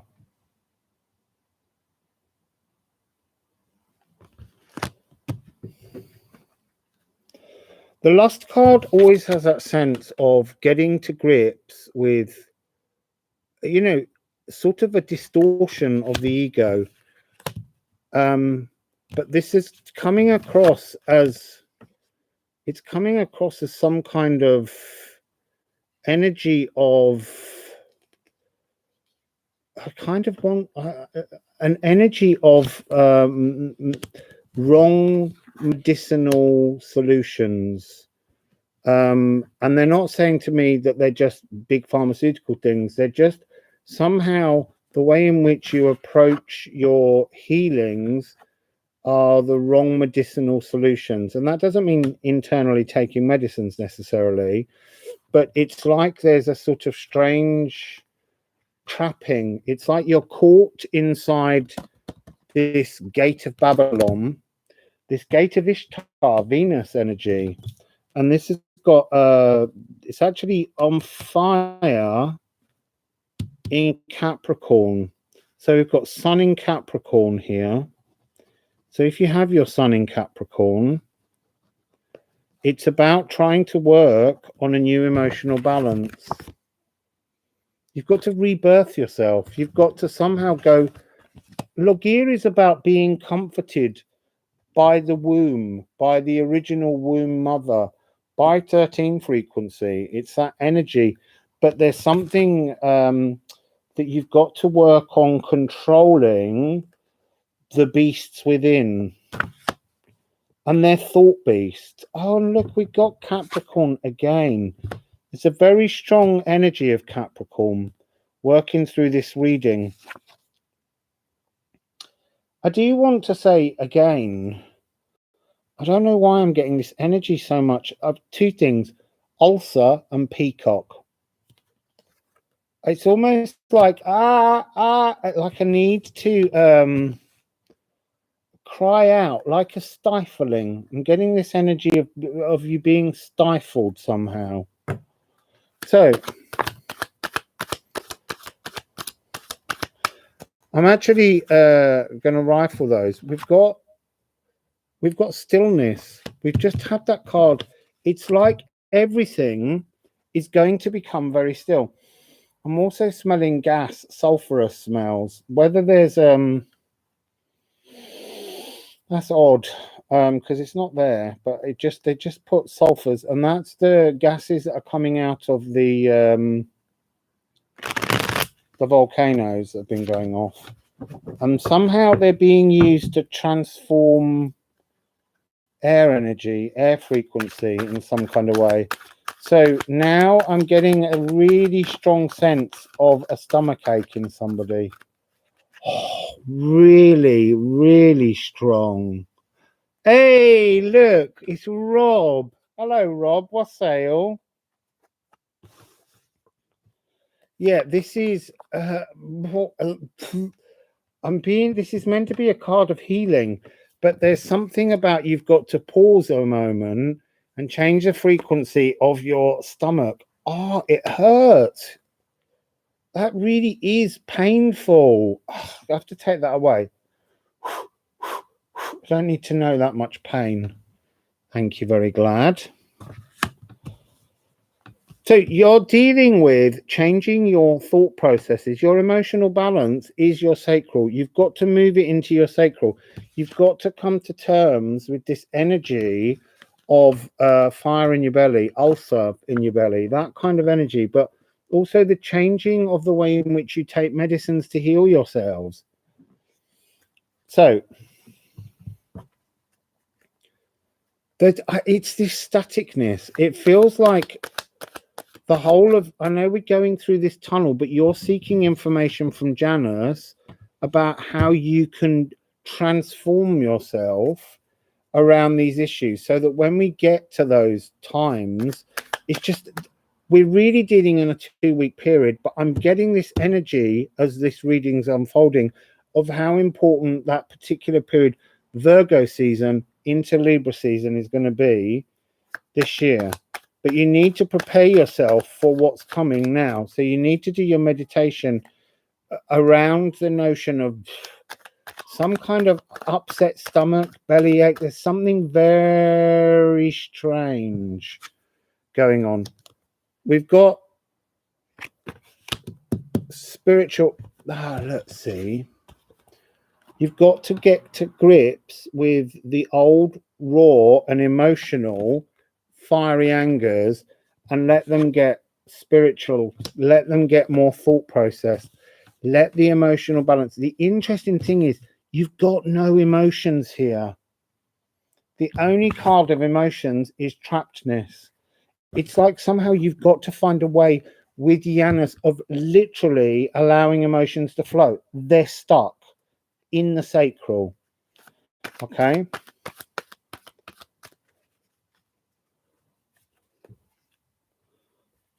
Oh, Vanessa. Let's see if Ianus can give you some solutions. I know. I have never had babies. Okay, so here's your emotions. They're shit. Look, you've got it. They're toxic. That's why they weren't showing up before. They're saying to me, you're all cardinal and you're all clever and you're all kind of like, oh, look at me, I'm balanced. But they're saying, no, do you know what? It's so out of balance. It's so out of balance that you've really got to work at it. Look, the hard work is paying off for people who are House 7 or Libra frequency, or even Saturn in this house. But it's your emotions are toxic and they need healing. You've got the star coming next. So we need to add Saturn. There's something to do with Libra.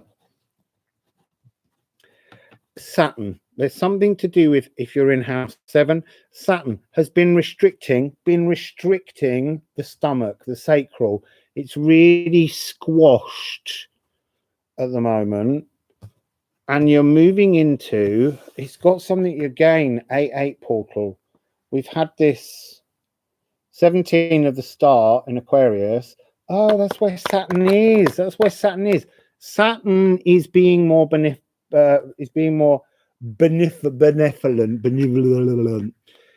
Saturn has got ops energy. It's got this energy where it's reached its divine masculine frequency and it can unlock the doors on this kind of prison of fire and anger. But you got to pause for it. And this is the 8-8 portal again, right in the middle of the double Aquarian moon, which is where Saturn's going to do some kind of sleight of hand magic. So what's the last 2 frequencies then coming off at the end of this, now that we know Saturn's involved? We've got one, the Wheel of Destiny will turn again. Magical. It's been stuck, and actually the grumpy old crocodile's falling off and the monkey is rising.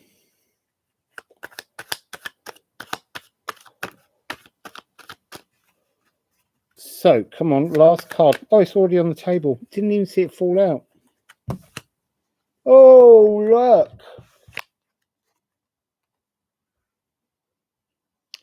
You're manifesting a brand new destiny. That's fabulous. This is also, it's my birthday in Major Arcana cards. But it came the other way around. You are manifesting a brand new destiny, but to do that, you have to heal your toxic emotions. And I'm just being told that there's something within you where your cardinal air makes you always think you've dealt with these things. You haven't. They're still under the carpet. You need to lift the carpet up and smell the stench. That's what the sulfur was. Smell the sulfur and remove it. Okay, so that's Libra.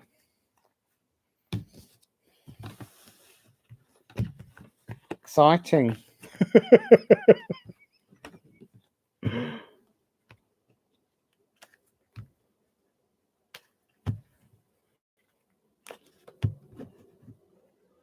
Yeah, toxic emotions. Look, they're going to be in me as well. And I'm like, yeah, I'm really cool. I can do all this.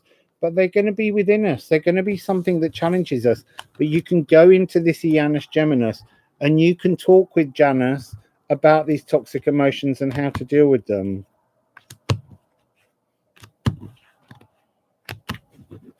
So let's get all the cards back. And we're going to move on to Scorpio. See, Rob, cleverly, just in time for Scorpio.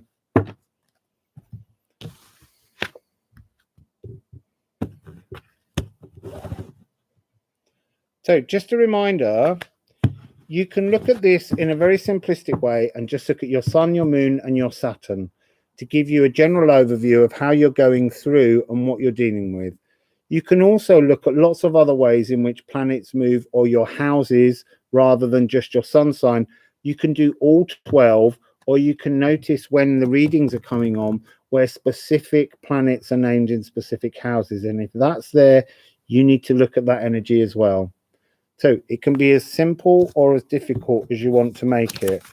1 hour, 40 and 55 seconds for Scorpio.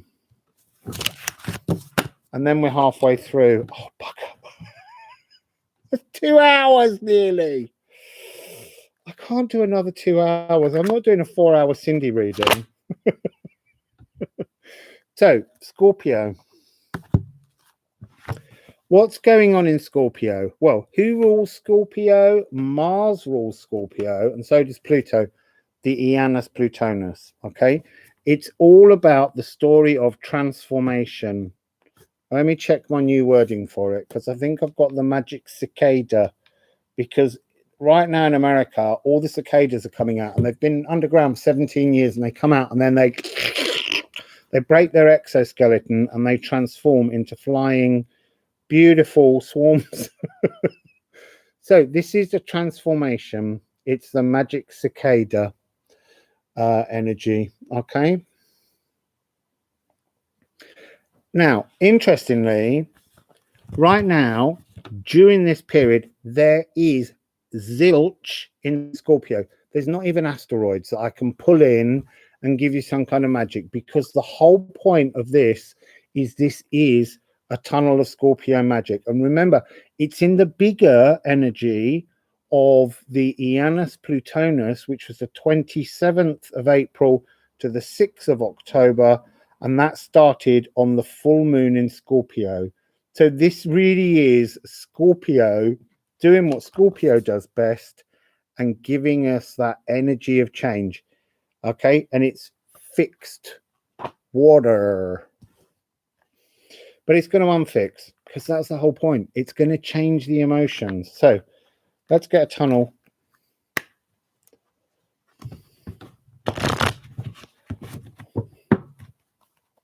So the moon door, please, for Scorpio. The moon door, please, for Scorpio. And now the sun door. There we go. We've got them. Let's get them underway. Ooh, look. You're plugging in, Scorpio. And what are you going out with? Inner health. Idun frequency. Very interesting. Right, that's so fascinating. That complete stomach pain that came during that Libra, gone. So I'm sorry, Libra, but you're going to have to work on the seat of your emotions. Anyway, we're in Scorpio. We're looking for Janus has to offer when we meet Janus in the middle of the tunnel, 2nd and 3rd of June, to be a kind of 13th column with him.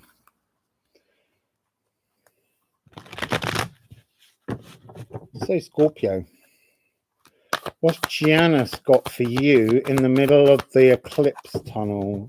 The Ianus Geminus or the Vaticinium? Okay, so you've got 9 and 10. You've got the Divine 9 coming in as a transformation energy, and then you've got the 10, and the 10 is the awakening.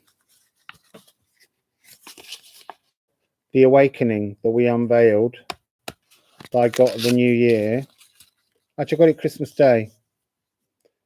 The awakening. You are the awakening. But also, this is talking to me an awful lot about Saturn. So if you've got Saturn in Scorpio, you need to pay attention particularly to this. If not, just worry about your sun signs. And you've got the realm. It's like coming into a whole new realm, creating a whole new energy frequency, something completely transformative. So let's rock on with the two cards. I feel like there's a compression pressure on you, Scorpio, like a constant need from other people to pressurize you somehow is the energy I'm getting. You've got to step outside of the pressures of everyone to enter this tunnel and not pay any attention to them. There's one, there's two, and then we want two this side. One,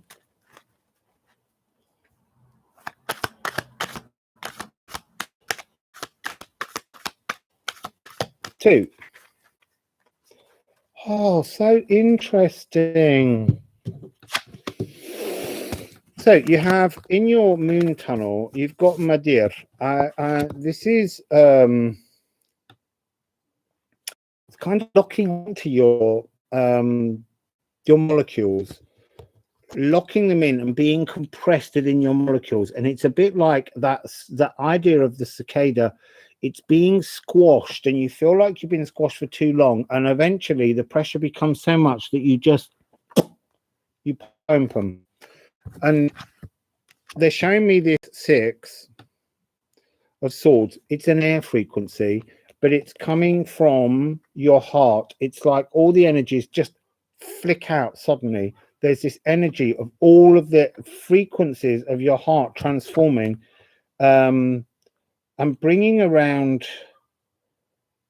a desire to communicate something really strong. This is Mercury. I'm just going to pop down Mercury in Aquarius. If you've got Mercury in Aquarius, this message will be very strong for you. So Saturn in Scorpio, Mercury in Aquarius. There's a spring-loaded moment that's coming. It's going to ping open in the middle of the thing, because you've got in the middle of the temple, the Vaticinium, the Ianus Geminus, you've got 9 and 10, and that's exactly what you've got here. You've got the divine 9 removing all the swords and the wounds, and then you've got the 10 of the same suit. And what's fascinating about this card is there's 8 swords, and very close in the very middle are 2 tiny swords cutting through. And you see how there's that energy once again of new emotions pinging out. Maybe as we're saying that we're talking about you can do all 12 columns, we have toxic emotions in Libra, and there needs to be a transformation on them. So maybe this is how it works. You work through each one. But for Scorpio, it's a spring-loaded movement. You've also got part of the Nikola Tesla code here. But you've also got 9-9. It's like you're just one fragment away, Scorpio, from this transformation. And it's about inner health, a radiance. The energy coming from this card is like rejuvenating, completely rejuvenating. You've also got this wonderful High Priestess. So you've got, it's like the pressures of everyone around you have squashed your molecules, and then when the spring load opens, it's like a huge reveal on something new that's coming out of you. So let's look at the journey with Ianus. You're coming out in your own readings. This is about changing the whole molecular structure of your body. And that's kind of what this was talking about, this earthing in, but it's like piezo something. When you walk, every cell in your bones compress, and when they open back out as you lift the leg back up, the bone releases electrical charges. And so there's something about your whole body being compressed and everything bouncing up. I can confirm everyone's a buzzkill. Yeah, I think that's what you're feeling. I definitely look in the other reading I did recently that was in the Wounds of Chiron. You know, Scorpios get picked on an awful lot, and it's not on. So we need the rest of this journey. You're starting with 13 frequency. Oh, coming out of 12. There it is. There's your 12 frequency, 10 and 2. The exit point is to go through the transformation, to flow into a new body form. Wow, body form. Unnecessary. So we need 4 more cards. We've got 1 more. We've got the 5 of Cups, which is talking about change of emotions. We had that toxicity of emotions before in the Libra thing. So now we've got a new emotional language. Look, so the old emotions they've been sort of crushed into the molecules. It's almost like they're densely packed and yes, piezoelectricity. That's the one I wanted. Thank you. So you're about to have that emotional bounce of piezoelectricity, but this crushing has removed all of the emotions, all of the disappointments need to be taken away. And we're in this big Ianus Plutonus, this Ianus Geminus is inside the Eclipse Tunnel, but this is big magic. Then you've got, look, the Princess of Cups and the 4 of Cups. You're transforming the old emotions of 5 into a luxurious new emotional language. And that's water, but you mustn't hold it fixed. You somehow got to move in and transform it. You've got to add like electricity to your emotions. You've got to somehow pop them into something new. So the last card that we need, oh, you greedy buggers.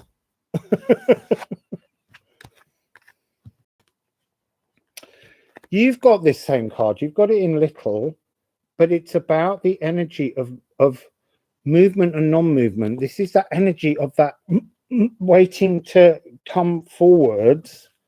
You've got the emotional masculine of the Emperor pruning away at emotions, understanding how things need to live symbiotically within your own body. And it ends with Ninlil, who's the counterpart of Enlil, and she's the energy that pulls everything back together. And she's the Princess of Swords. So she's the one bringing the energy in to make this movement. She's the one that's bringing you to the energy of this inner rejuvenated health, really rejuvenated inner health coming in.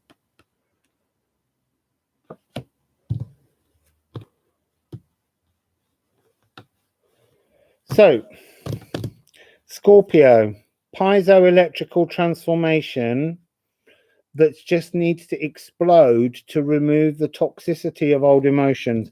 You need to plant some emotional fires into your water. Mars, I'm really getting a sense of Mars, who is your ruler, being absent. I've got, oh no, hang on, there he is. There's Mars. Mars is in this card, but it's Mars in Gemini. Mars has just left Gemini. But if you've got Mars in Gemini, it's a more important message. We've got Mercury in Aquarius. We also need to add here the moon in Cancer. So the moon in Cancer, if you have the moon in Cancer, that's in rulership. in your chart, which is powerful internal emotions. And then we've also got this one here, which is Mars in Scorpio. That's what I'm hearing. Mars in Scorpio. You need to bring the fires back to the water. The Mars will arrive in Scorpio, but not for a while. But you need to work out your plan with Ianus as to how you're going to get through to bring this new rejuvenated emotional language to you. Because this is a card of a new emotional language being birthed, but it's something that births slowly. So I want to say that this, it's like this is cranking down, cranking down, cranking down. It doesn't mean you're necessarily going to pop out immediately with this, but you'll understand the pathway towards it as you move on. So that's Scorpio. Then after Scorpio is when Null Island comes. I'm not going to talk about Null Island for the moment. Null Island is the 0 longitude, 0 latitude, just off the Ghanaian coast.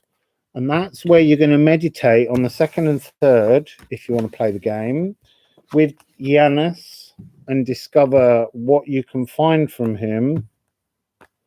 I will do a separate reading on Null Island, but I can't add a 13th thing in amongst this great big long thing as it already is. So let's move on to Sagittarius.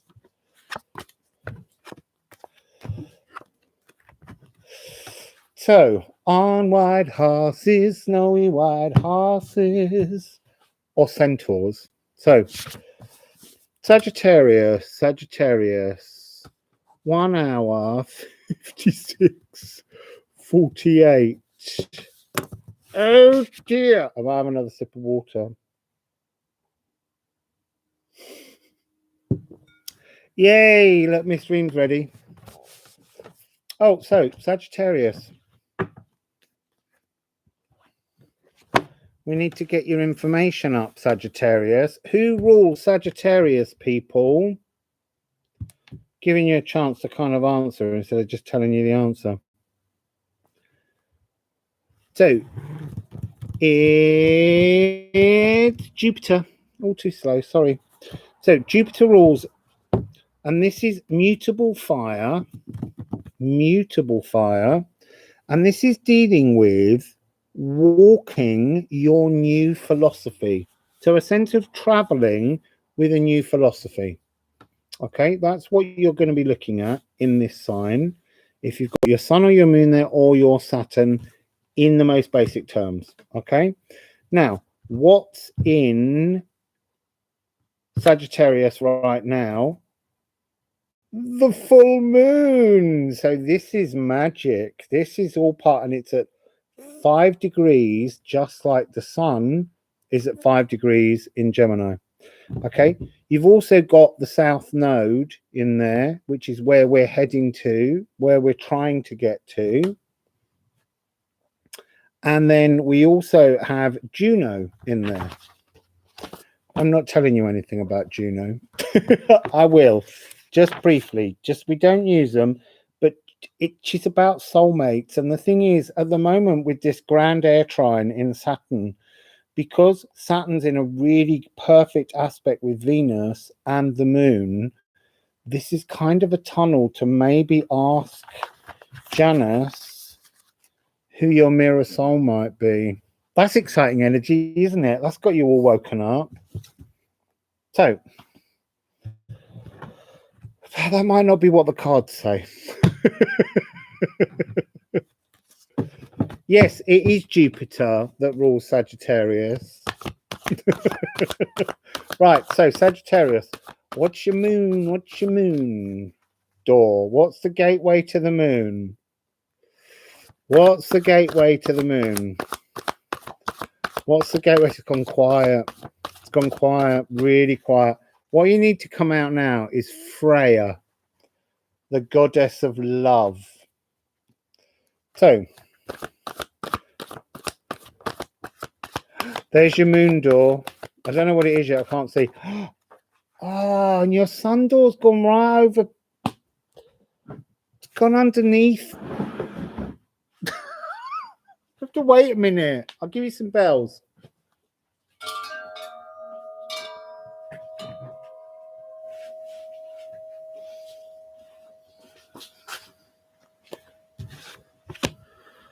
Oh, you've got, as your moon door, you've got the womb frequency of Logir to wrap yourself in beautiful emotions, and your exit is the vulva. Okay, not funny, but it tickled me pink. Oh, so we need to ask Ianus what's going on. Logir is very emotional. Logir is very much the energy of moon frequency, and the vulva is the lady shaman. It's interesting that she's standing with just one of spirit, as if there's some kind of disconnect, but let's just see what happens.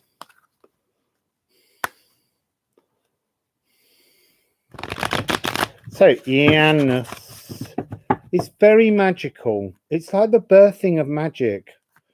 So Ianus, what do you want to say to the Sagittarians?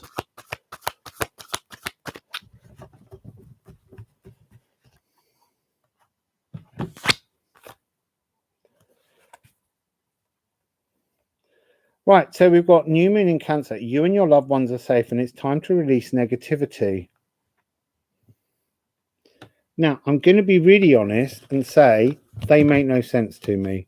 And they're the first two moon cards that really do make absolutely no sense.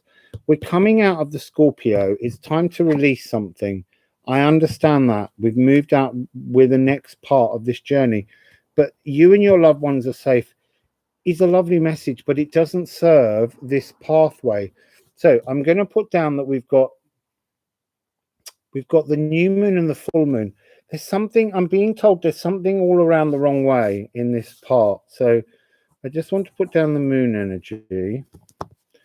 And I want to put down, so in rulership, so there's something to do with rulership being backwards. It's something to do with, I think it might be to do with, in the full moon and the sun, there's a discord that takes place between the sun in Gemini that opens this eclipse tunnel. And I think that that's something that you need to be aware of to protect yourself from. But it's something that they're saying where you don't think fully. So you don't feel protected somehow. That's interesting. So, can we have a bit more information on Logir? Can we have a bit more information on Logir? Interesting.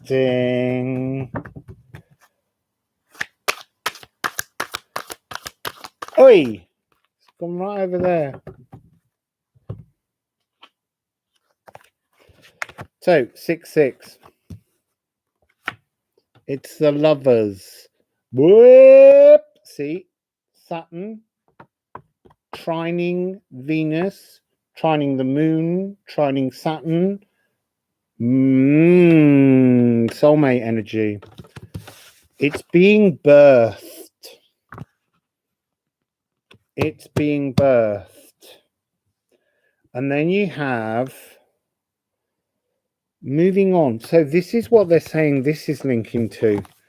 You enter this tunnel. You're being told that this is divine, loving, mirror soul, soulmate energy. Exactly, Rob. Do you know, the worst part is I once did a reading and Frig came out, followed by Vulva, and I couldn't talk for ages. Anyway, so trying to ruin a love reading here. This is what you have a problem with.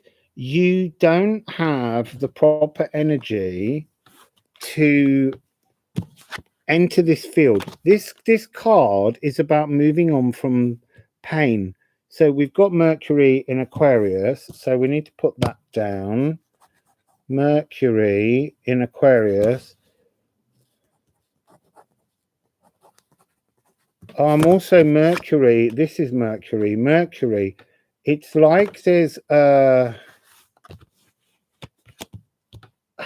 it's like you're talking wrong about love somehow.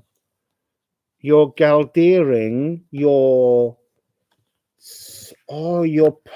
pushing too hard for the frequency.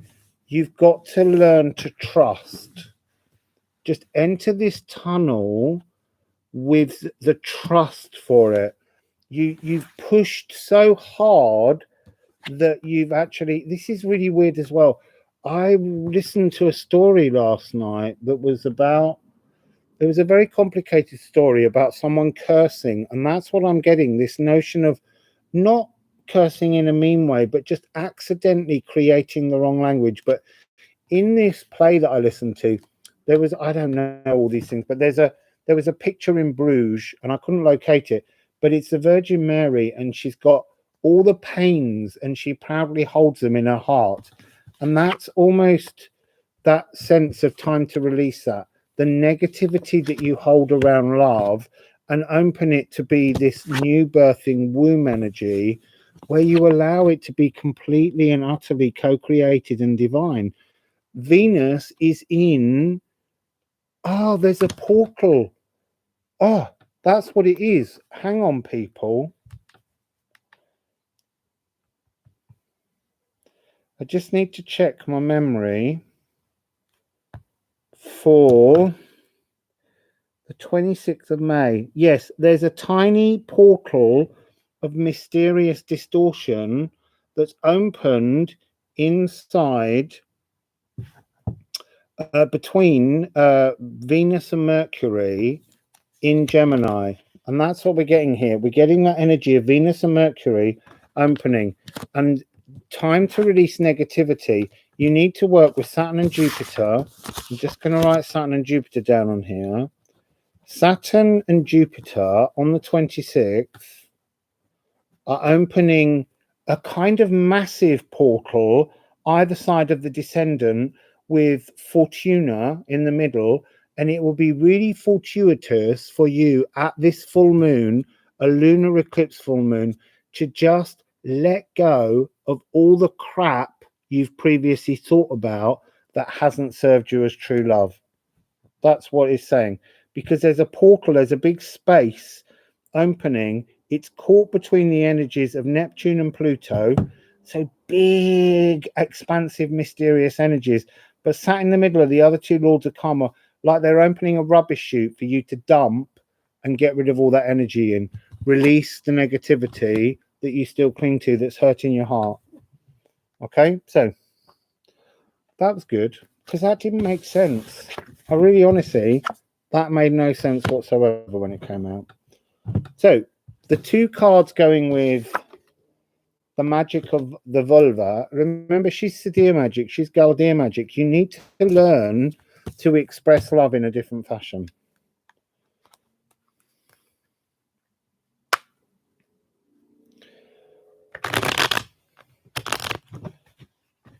I'm so sorry, I'm not paying proper attention to everyone what they're writing, but I just got to keep channeling all this for you. So can we have two cards, please?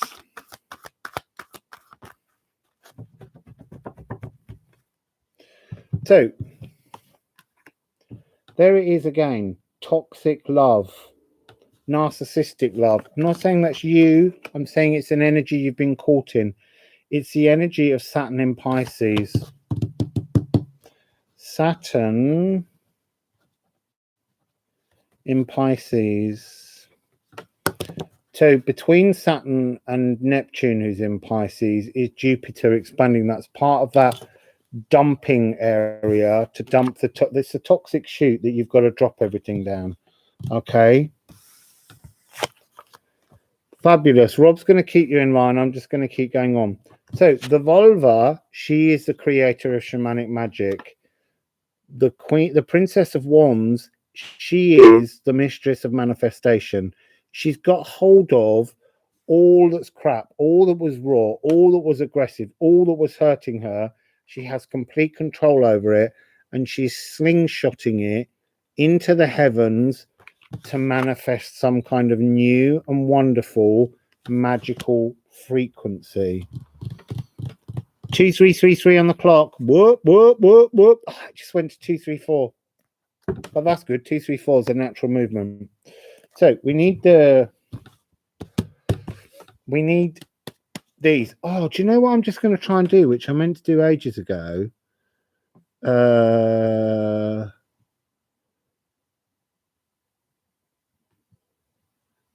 Look, I think I just turned Rob into a moderator.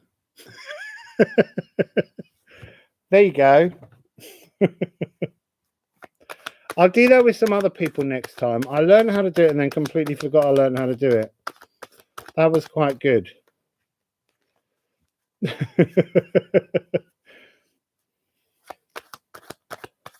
Yeah, you can throw people away now, Rob. You can put them down that toxic chute we've just opened.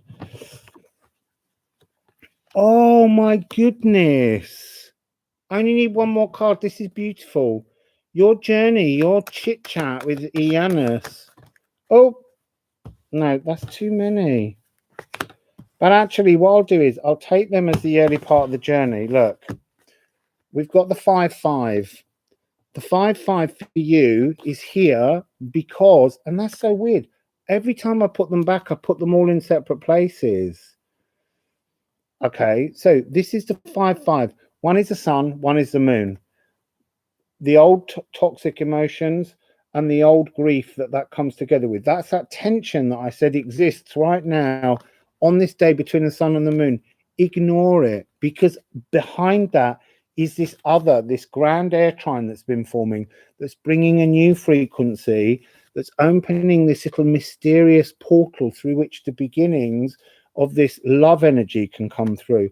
And it's got the 9, it's got the hermit frequency, and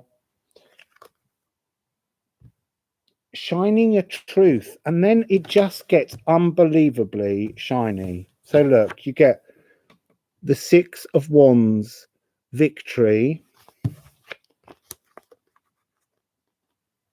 with a new language of love, the Princess of Cups, a new frequency, followed by the abundance of that energy of love.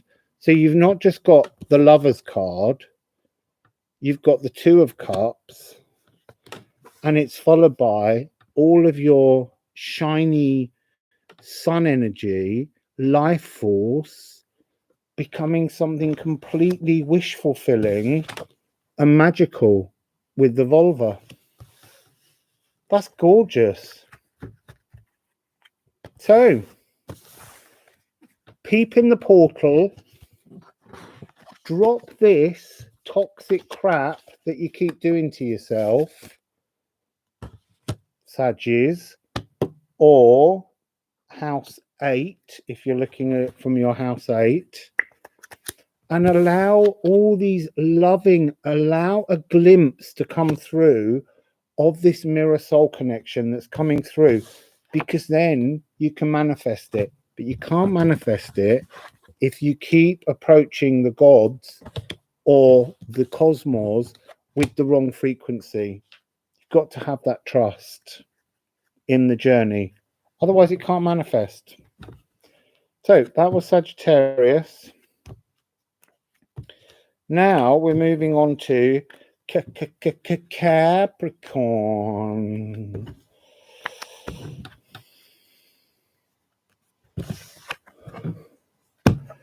So Capricorn will be coming when I put all these cards back into all the individual places in this deck.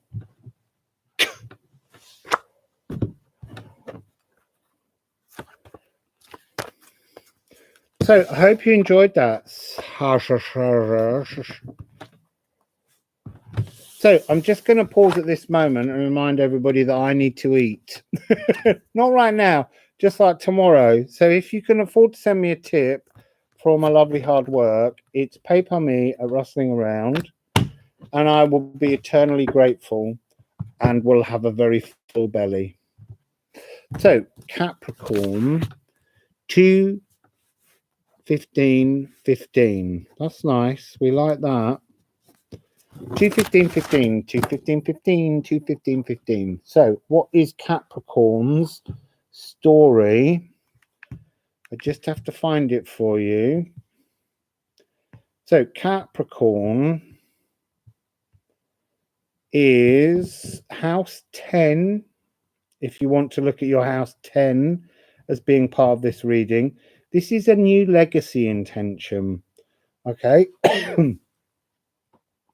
So this is about how what do you want to move forward with after you've had your transformation through this tunnel? What's the legacy you want to start building that will bring you into a better frequency? Okay. Thank you, Penelope, for tipping me. I don't have the buttons on here for the monetizing. I just stick into PayPal, then it's all in one place. So, Capricorn. Let's just have a little look at you. Who rules Capricorn? Yeah, they're not. Do you know what? Beard products aren't cheap, but do you know what? This elastic band, I can't get any anywhere in Portugal, these little ring things. And I don't like using internet sites too much because I just want to support local shops. And I can't get them. I've been to all kinds of places for months trying to get them. This came off a yogurt pot that had a stretchy label on it. So I cut it in half and tied it into 2 knots. I've got one on the back of my head and one on my beard. And I just want to remind everyone, this is my birth chart t-shirt. It's really nice to have your birth chart on a t-shirt so that everyone knows everything about you at a glance. So Capricorn, let's go back to Capricorn. Who rules Capricorn? Did someone say Saturn? Yes, well done, Carolyn. Saturn rules Capricorn. But when Saturn rules Capricorn, Saturn can be a bit of a bugger, can be a bit restrictive. Saturn's now in Aquarius, which is another place that Saturn rules, and it's much happier. But it has left Pluto in there on 26 degrees. But Pluto's all right in there. Pluto's working with Venus and love frequency to try and sort of not be so harsh on everyone, not to be so death and rebirth. Cardinal Earth, and let's get it underway for those Capricorn. I just want to say about Capricorn, I think Capricorn is one of the most misunderstood signs. Scorpio as well, but the reason is it's a cardinal Earth sign, and we forget that actually Capricorn is a mergoat. It's half goat, half sea creature, and actually Aphrodite used to ride on the back of the mergoat, and that's why I think while Pluto's in there, Pluto's able to access that energy of love, because Aphrodite or Venus has got a good relationship with Capricorn. And it's watery and it's emotional, and we don't ever give them a chance to be watery and emotional. In fact, in a lot of modern pictures, we've cut the whole fishtail off Capricorn. So we've got your moon door, Capricorn. Let's get your sun door. Ooh, your sun door's in heaven. Oh, your sun door is in heaven. But you need to plug into the earth to get into heaven. There's double card there. What's your moon door? It's Ing. I just said your story is what's the legacy that you're creating. That's exactly what Ing is. Ing, just down here, that's the legacy waiting to be rebirthed. And you're growing a new idea, and then this ing is kind of the energy of a cosmic egg or a womb. It's bringing something forward and transforming it. So you're going to transform into a new heavenly but earthbound legacy somehow. And this is a realm. This is the realm of Asgard. And Asgard is a kind of,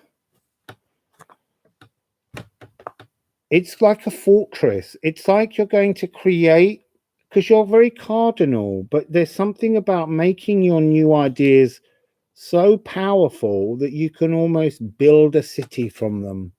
It's not just about doing some kind of, throwing some ideas at the earth. You're going to earth this new philosophy, this legacy, this movement forwards. You're going to make it really strong within the earth. So let's get what Janus has to say. Let's see what Janus has got to say. Oh, I missed. Oh, I missed again. Are your thoughts misfiring somehow, Capricorn?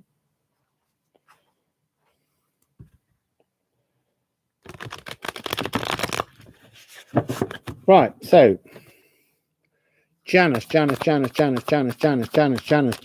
have you got as the 13th column in the middle of the Ianus Geminus? You got two cards. Oh, Carpe Diem. Seize the day. And you've got the magic. Seize the magic. I want to say that the magic somehow is this energy, this idea of you using your cardinal earth. It's like your cardinal earth energy has been suppressed by Taurian fixed earth energy from the boomer generation. It's like you need to allow your cardinal energy to create a new legacy that doesn't belong to Taurian fixed energy, because on the 20th of August, Uranus Gaia is going in there to shake the shit out of everything that was seen as very fixed earth energy.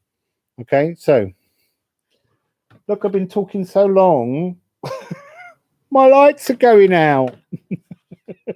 I've still got 3. I've got a grand trine now. This is my grand trine.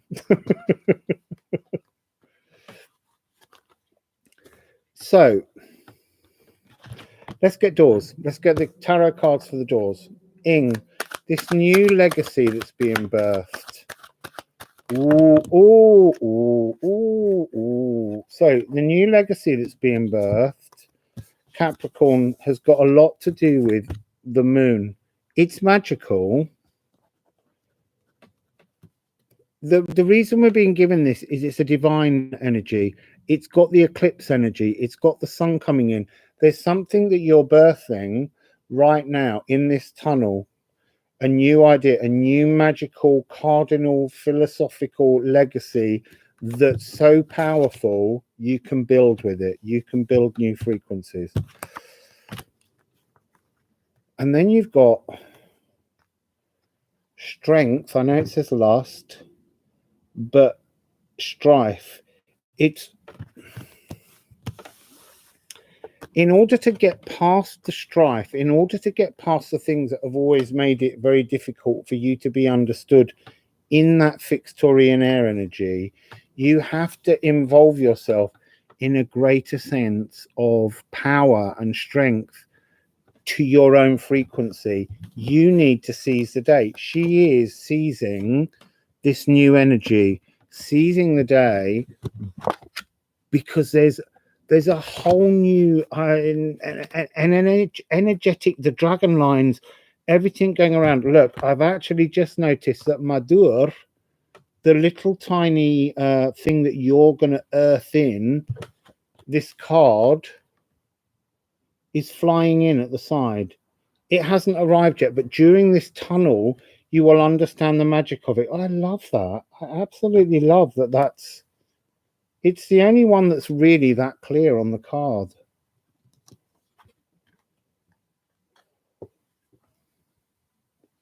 It's something that feels otherworldly magic. That's an idea that you're holding on to. So let's get the cards for the doorway out.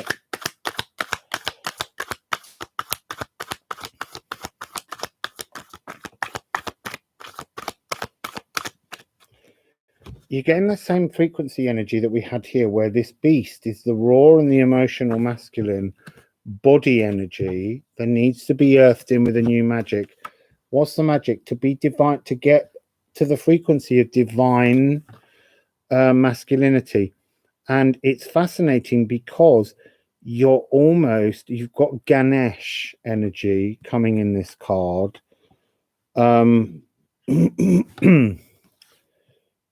You've got Saturn in Leo. I want to say that your Saturn energy is working with you, working with your ego to change something. They've just drawn my attention to that. They said you missed out saying that. Saturn in Leo. So dealing with your ego, but this is about, look, the bull is wrapped around, you're changing, you're growing, you're becoming something new, you're seizing your magic and coming through, because the bull is wrapped around, the old fixed earth energy is being broken through. There's also down here, there's another bull, and there's also the beast. The four corners of this card represent in Matthew, Mark, Luke, and John. They're the animal images for each of those. But it's like saying your cardinal frequency is bringing up a new gospel truth. And I don't mean a religious truth. I just mean the gospel truth as in a brand new cardinal energy truth that's magical and is capable of building something that's foundations, building firm foundations, locking them in to the globe. I'm seeing a lot of energy for some of you that's to do with the internet, because this has got that energy of the energies, not just dragon lines, but the internet flying around the world. The internet's almost like a kind of, the dragon lines are earth-based frequencies, and there's something about the internet being like air-based sort of dragon lines floating all around the place. So we need the other card to go with that. It's the inner truth. It's your inner truth. So we've got 9 and 9. And we've got 5 and 5. It's about like mirrors of energies. You turn strife into something that bursts through as truth. You take something that's a mystery and you find within you the magic to make it an energy that shines out. It's really interesting. So what's the journey all the way along? What's the Ianus meditation journey? 3 of Swords, changing the frequency of heartache in your philosophy, communication improving,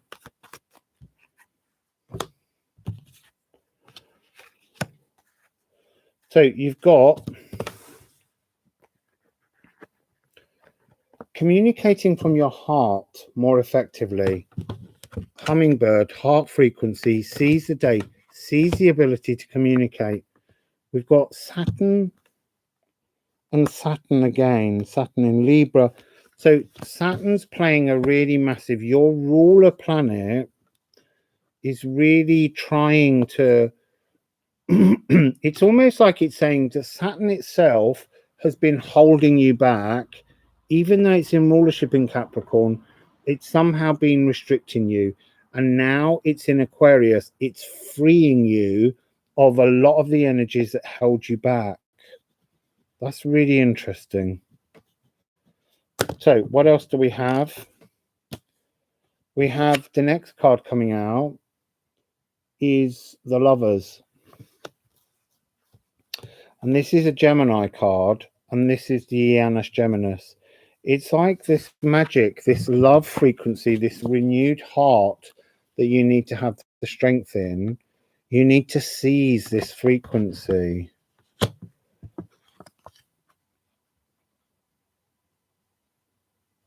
What does it mean, less internet or more? I think it will mean different things to different people. I do keep getting this thing where I feel like there's a secondary internet coming along, something new, just as an aside. So you've got this co-creation with spirit. You've got this energy of heaven. You've got this 369. 369 is here. So you've got the energy of the Nikola Tesla divine energy coming in, and it being something that you can communicate really well. Mercury in Sagittarius. So if you've got Mercury in Sagittarius, this is probably quite an important reading for you. But also the other thing you've got is your power that was locked off is being released, because you've now got another mirror, which is your strength. Your strength is the ability to move through and have this gospel truth, this new legacy idea rising up from within you, Sagittarius. Or, not Sagittarius, Capricorn, sorry, Capricorn or House 10. If it's your House 10, you're also dealing with this new legacy rising up from within you. Okay, so now we're going to move on to, this is the dawning of the age of Aquarius. See, now I wish I started at Aries, because I'd be just 2 away, but we're not, we're 4 away. So,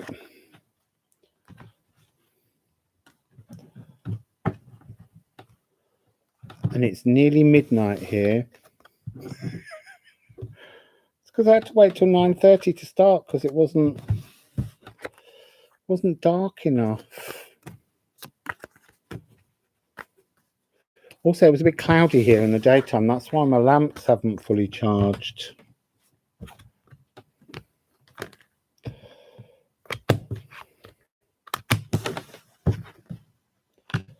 So let's do Aquarius, starting at 2:32 and 28. So Aquarius. Who rules Aquarius? Wow, we just kind of gave that away slightly. Who rules Aquarius? Saturn rules Aquarius, as well as ruling Capricorn. And that's because in the olden times, we only used the planets that we could see with the naked eye. Okay, so in the modern day, when we discovered the extra planets around the outside with telescopes, we added Gaia, Uranus, to the list. So Aquarius is house 11. And who is in Aquarius at the moment? Why? Saturn is at home at 13 degrees in the beautiful fixed air frequency. And I've called this one plugging into the collective. Plugging in to the collective. I need a bit of water. Been talking for 2.5 hours.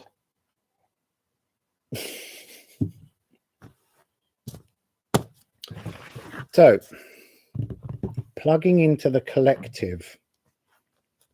As you go through this tunnel, you're going to be talking with Janice about how do you plug into the collective. As you've gone through this journey, if you're doing all 12 columns, you've just created a new gospel truth, a new sort of legacy notion that can be built on.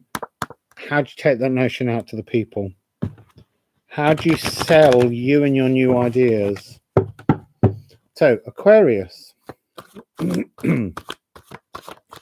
What's your moon door? There's your moon door. Your moon dot. Oh, look, it's a big, old, powerful, massive, oxen-sized portal.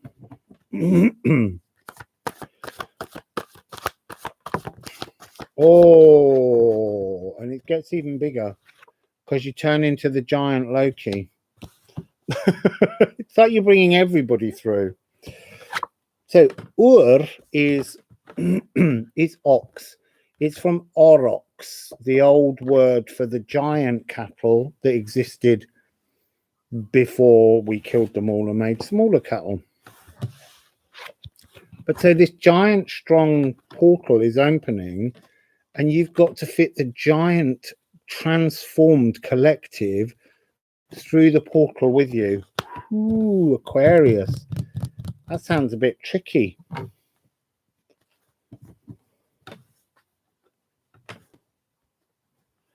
Yeah, I love a bit of Loki.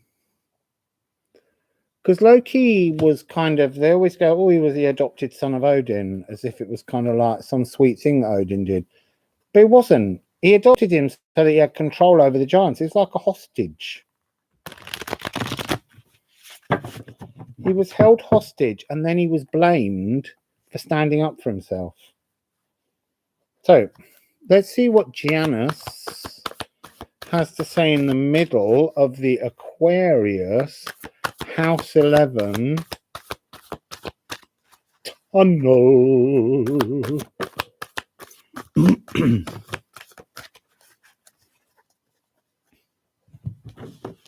Well, you got 3, and they're all moonology cards. So I'm just going to put down immediately.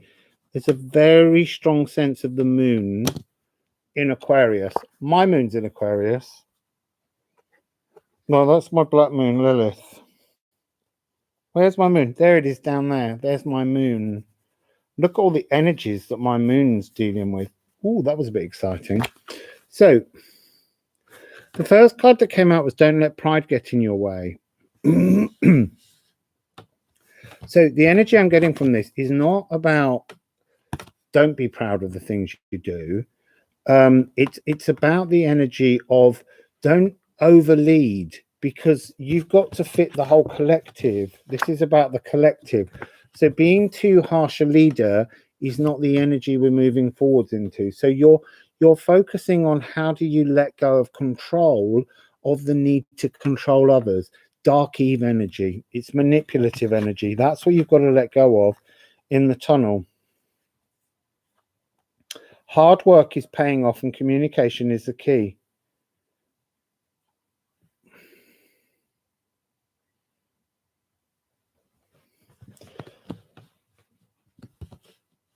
Again, this communication is definitely to do with technology. We're getting another moment of technology. It's almost like the readings are one ahead of the sign. It's like we've got to keep catching up on things. So we need some cards.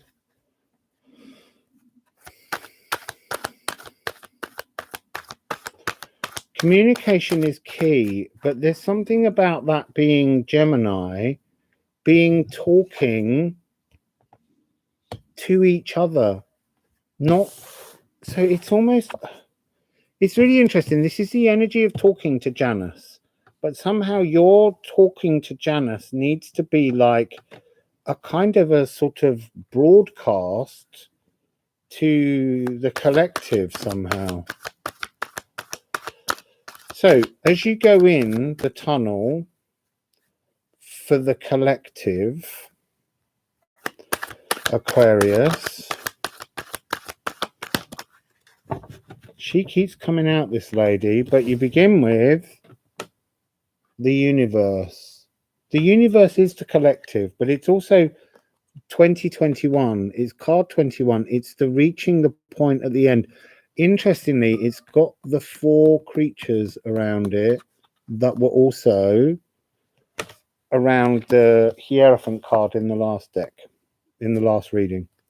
So there is a continuation energy. You can see how there's 12 columns you could do to work through things. And then you've got the Queen. It's like sort of looking out on a barren land, but this is different. This is like the barrenness of loneliness. It's saying that you need to connect, you need to move the energies into other people. So there is something about looking out on all that was just you and your philosophy. You've got this new legacy that you've just developed through Capricorn, and that's bringing a wonderful karmic ending that allows the energy of everybody to move with you. So what's the energy here? Oh, that's really greedy. Here's the collective. It starts with the 5. These have been coming up a lot. Change. This is at 5 degrees. That's at 5 degrees. The moon's at 5 degrees. The sun's at 5 degrees. At the start of this, it changes when it moves into the full moon. There's something about there's something about a transformation of form of. It's like what was separate, what was divided, what was cut off from each other, simple ways in which we're taught to fear each other is being transformed. It's beginning to come together to form a new star, a new pentagram through air frequency. And then we have, there's a lot of very key energies about this tunnel.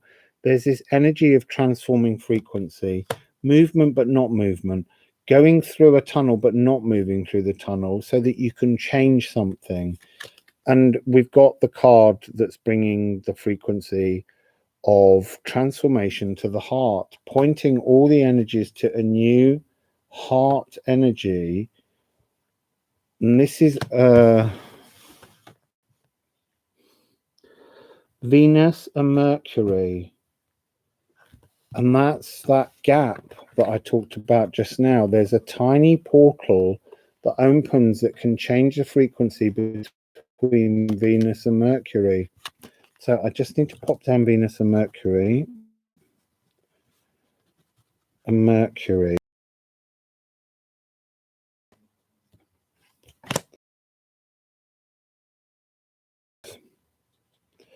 So we're talking about the energy of Saturn in rulership in Aquarius pushing down towards, Venus is the frequency of the trine, the grand air trine, even though I've lost another one of them now. And then we have the card of moving on from the toxic emotions, which is Saturn's old frequency, Saturn changing. This is Saturn in Pisces. I'm getting a new ringing in my ear. There's a new frequency, and it's third moon, it's eye frequency, third eye frequency. There's some kind of download coming in.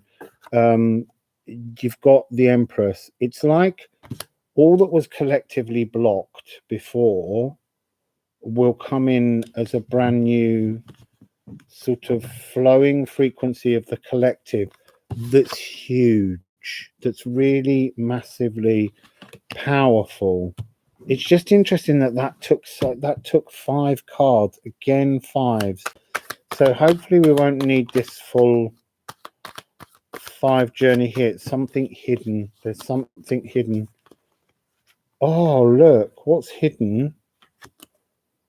The destiny. It's like you can't yet see the destiny that's being brought forwards. It's being moved for the collective. You need to just, in this tunnel, you need to understand the destiny for you as an individual to bring the collective through. And that's really interesting because all the way through last year, I kept getting the message, which was to help the collective, you must help yourself first. And now it's kind of suggesting that you've got to do that last stage of helping yourself and let go of your own pride to include the collective. It's really interesting. So, is there anything else you want to add to that? Oh,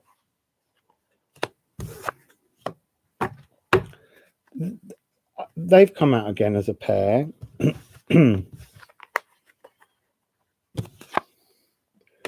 The Queen of Pentacles and the Queen of Air.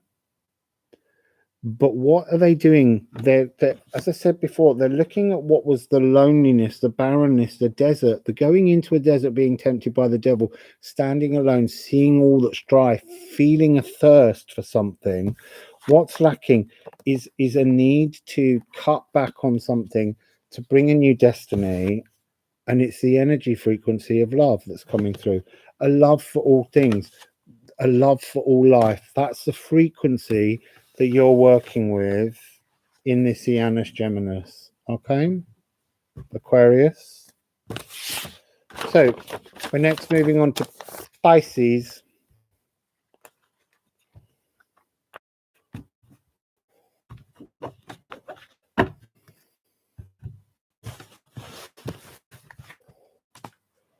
So, I'll just put the cards back.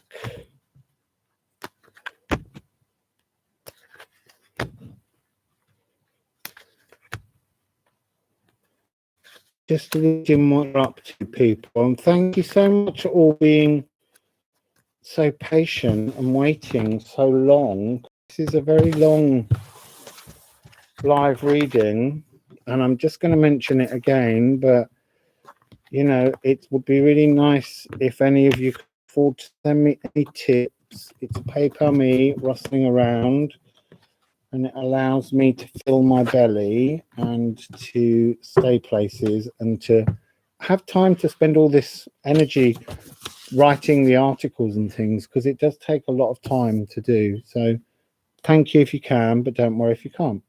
So Pisces, 246 36 ish. So Pisces, or house 12. Who rules Pisces? Does anyone know? Anyone know? Anyone know? Anyone?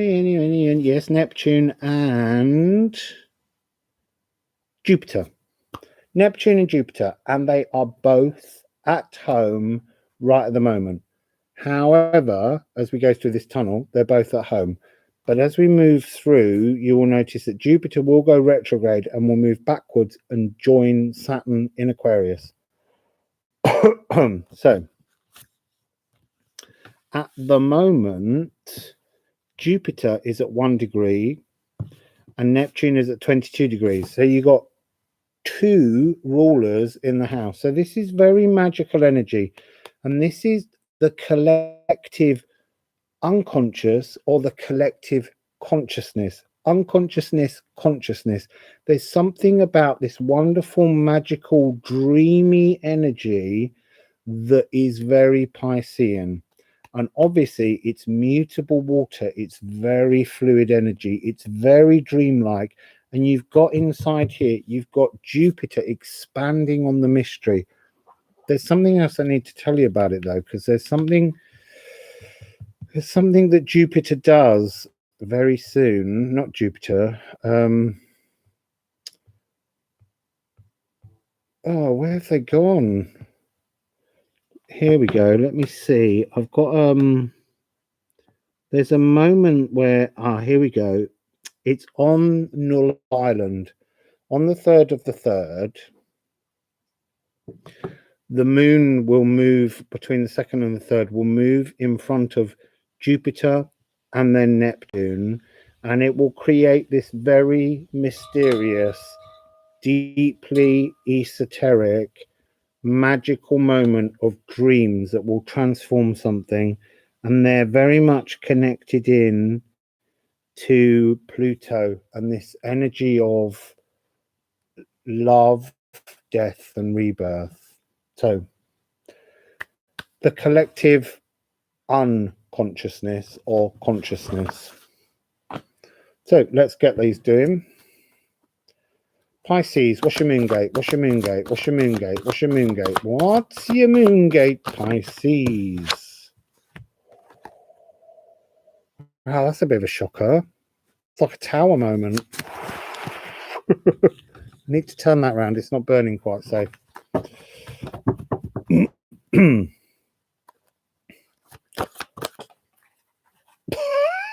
Oh my goodness. This is dark.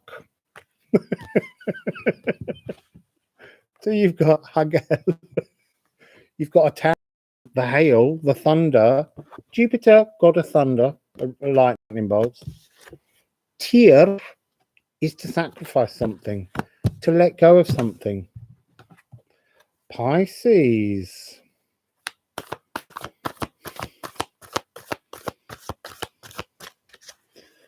Pisces.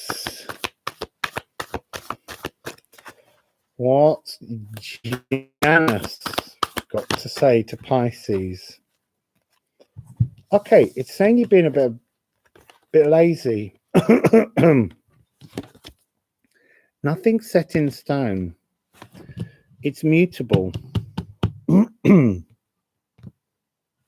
Which is what you are, mutable. And then you've got be bold and make the first move, which is cardinal. It's talking to me about mutable to cardinal. There's something about the energy. This is a bit like when we did Cancer into, there's something about the water signs needing to connect with fire. So you need to connect with Aries.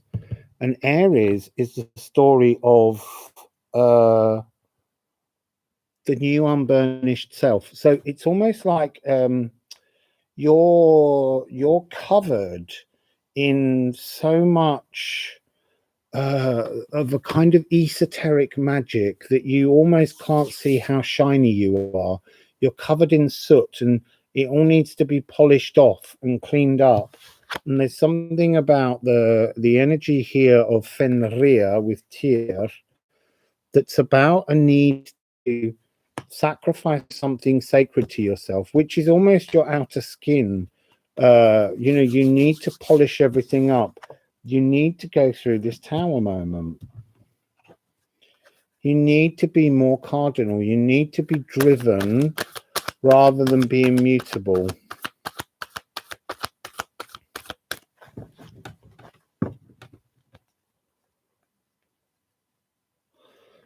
Yeah, see, someone says they've quit their job as a Pisces and they moved on. So, what have you got here? This card keeps coming out. It's Saturn in Pisces. So, Saturn in Pisces, I just need to jot that down. Saturn in Pisces, toxic emotions. You need to be more cardinal. You've got to stop being so kind of floaty, mysterious. It's almost like you've got to use the 3rd of June, which is a 3 and a 6, and you've got to grab something. But look, he's not touching anything around. It's like you're mutably watching all the stuff just sort of float around you, and you've got to grab it. You've got to make a decision. You can't just keep going through yet another tunnel of energy and just being a bit kind of like, ooh, it's all kind of, whoa, spacey and mysterious. You've got to do something, be bold, and make the first move. Just get your back door, your exit, door of the sun.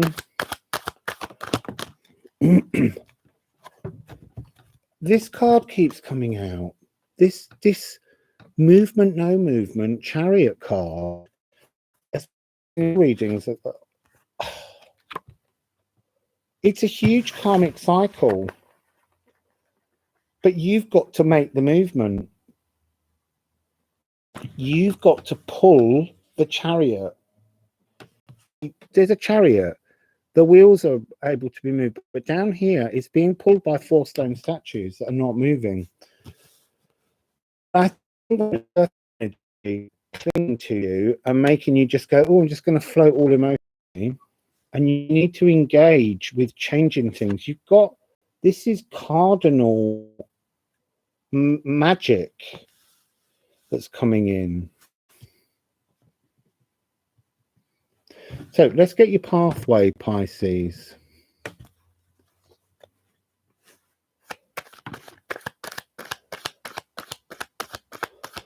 Yeah, it is a bit too spacey. I've never had that frequency before, but it just feels like you kind of, it's a little bit like we all get caught in the sun energies of our zodiacs, and we play up to them too much. And that whole idea of Pisces just being kind of all mysterious. Yeah, Neptune is mysterious, but he's in there being happy, and he just wants to lift things up and say, get on with it. Look, we've got this card again. It's just, I may as well just put the same cards out for every reading. I've got 4 different decks here. So this is the energy of emotions, but these are shadows. These are emotional shadows that you don't like to look at. And that's why they're coming as a tower moment, is because they almost hurt. They're like hailstones smacking you. They really hurt. And they're Mars in Scorpio.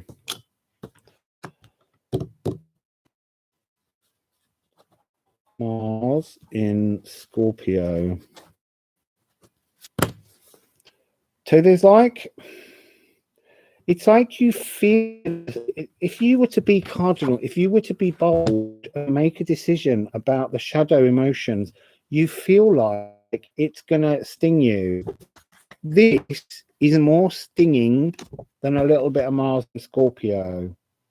You've got to really work with this.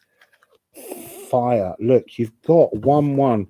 We're talking Aries. You've got to be more Aries. You've got to be more fire. So look what in Aries. But this is the energy of passions coming up. Look, you've got wonderful, wonderful new emotions, but you have to move the chariot. You have to be comfortable and shift that frequency, push it forward. It's all wonderful, tree of life, passionate, loving, beautiful energies, but it's not in that soupiness. You've got to be your own stonemason. You've got to carve out your own destiny here, Pisces. You can't just keep floating around. So 2 more cards.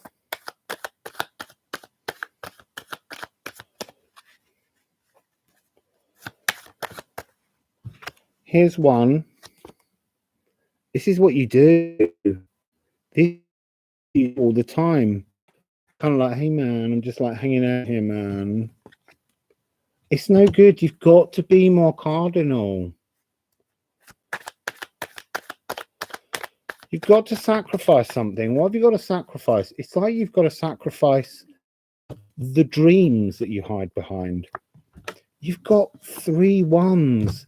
You've got this wonderful power for a whole new energy of restarts. You're being given the power, the energy to grab at something, to feel passionate, to have new emotions, and to bring that energy into a new earth, which is where we're going with Taurus. Taurus is the new energy of earth. But you've got to stop with that. You've got to stop with that energy of 12 frequency. Hanged man, just pausing, waiting for someone else to teach you how to do it, to show you, to lead you by the hand. You've got to carve your own future frequency. So, Pisces, that's you. We're moving on to Aries. 2 to do, and then I'm going to make myself a cup of tea, which will be nice. I'll have a sip of water though.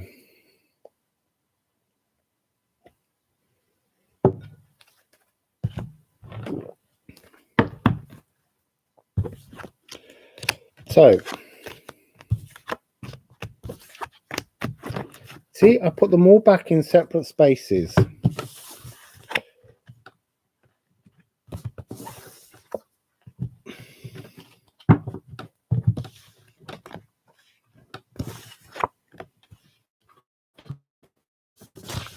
So, Aries, you have hit, I'm just going to put your 3 hours.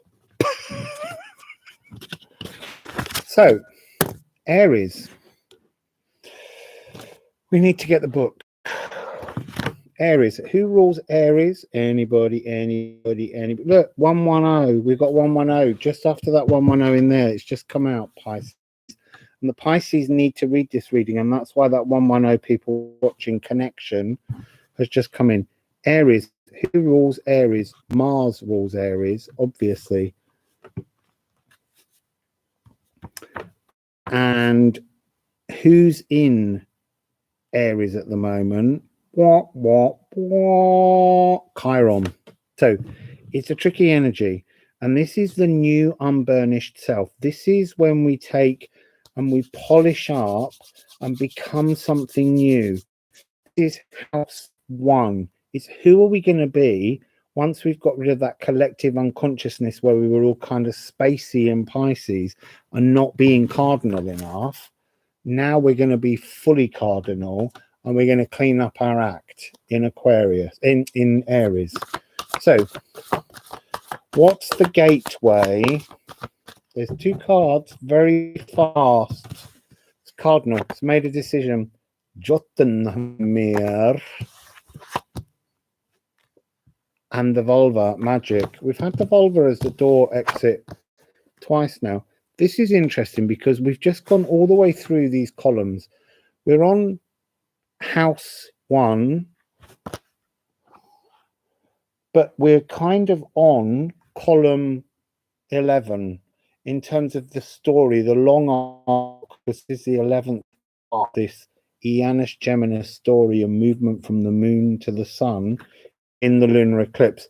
And this is like when we've seen that we're bigger than we imagine. We've pulled in the collective energy and we no longer feel small because we've polished ourselves up. So this is about polishing up who you are, who you define yourself to be, and coming out as a kind of spiritual wizard, a magician, a shaman. Okay, so let's see what Gemius is holding for you in the middle of the column at the 30. On the 2nd and 3rd of June is a good day to connect with him on Null Island. What does it mean when a sign is completely absent from a chart? It means you don't have any lessons to deal with in that chart. So I don't have anything in places like Leo and Cancer. Don't really have anything in there. So I have no lessons really to learn from those. Your planets are in areas that you have something to learn from.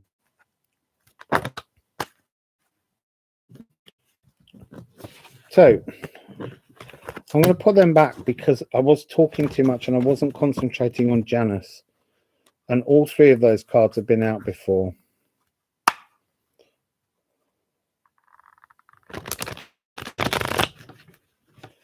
So here we go.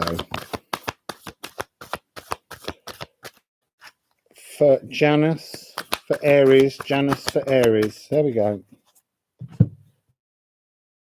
Because they're both moon cards, so I'm just going to put the moon in Aries. You're very close to achieving your goal, 12, and your hard work is paying off. That card came out when I put it back. It's come out again. Your hard work is paying off. Aries, house 1, you must be working really hard at polishing, unburnishing what was burnished, the things that feel stuck. So let's have 2 cards for the doorway. You would think I've got repeat cards. We've got the Princess of Cups and we've got the 6. I'm going to put the rest of the layout out because they're telling me it means something different.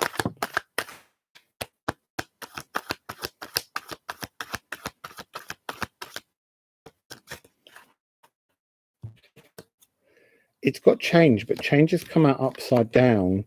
It's talking about changing from the unburnished to reburnishing, but it's also about changing how those are read, but they're still not telling me in what way. So You've now got 7 and 8. You've got 6, 7 and 8. It's a natural progression, but you've got like failure and then a rejuvenation of communication. Mercury,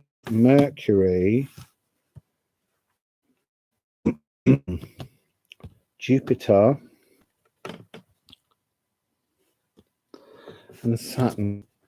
Mercury, Jupiter, and Saturn. And then we've got Jupiter in Capricorn and Taurus. Oh, now you see, that's the one I needed to get this. So this is the failure of all that was before. This is the energy of your hard work. This gibbous moon that's swelling to pay this frequency forwards, that's caught in this belief that nothing changes. It's like you're caught, everything changes. That's what this card's talking about, Aries. But you're caught in this notion that because you've tried to change things before, that somehow in truth, nothing changes. Everything changes. Everything changes. And it will be very swift when it comes. We're just one step away from the final sign, which is the new energy of fixed earth, but it's a new softer fixed earth. So you're trying to conjure up this magic, but there's something about how you don't create the right language around it. You've got this sense of this hugeness being pushed right now as you go through this tunnel, being pushed to the extreme of a kind of seeing a larger picture, but it's a distortion, because the larger picture is based on this notion that you can't break through this kind of metal feathered air. We're not in metal feathered air, which was caused by the stillness, the static, the heavy, the weight of very fixed Taurian earth energy from the Saturn Jupiter conjunction in 1941. This is a new frequency. You can break through, you can pierce through with the 6 swords to see a new version of a bigger picture emerging. It's the first bud of something brand new emerging, but you have to trust in it. You have to allow yourself to be pushed to the extremes to trust the magic. Jupiter is working. He's been pulled in from the last Pisces reading with the collective to make a massive expansive change, and Jupiter is about to, during the longer period, once you're out of this tunnel, when he goes into retrograde, he's going to move back into the collective energy and pick up more of this energy. But you have to polish up your own act. You have to see that what was a failure before, what was a still hard metal feathered energy, can be broken through, can be changed, can be transformed. So let's add the journey.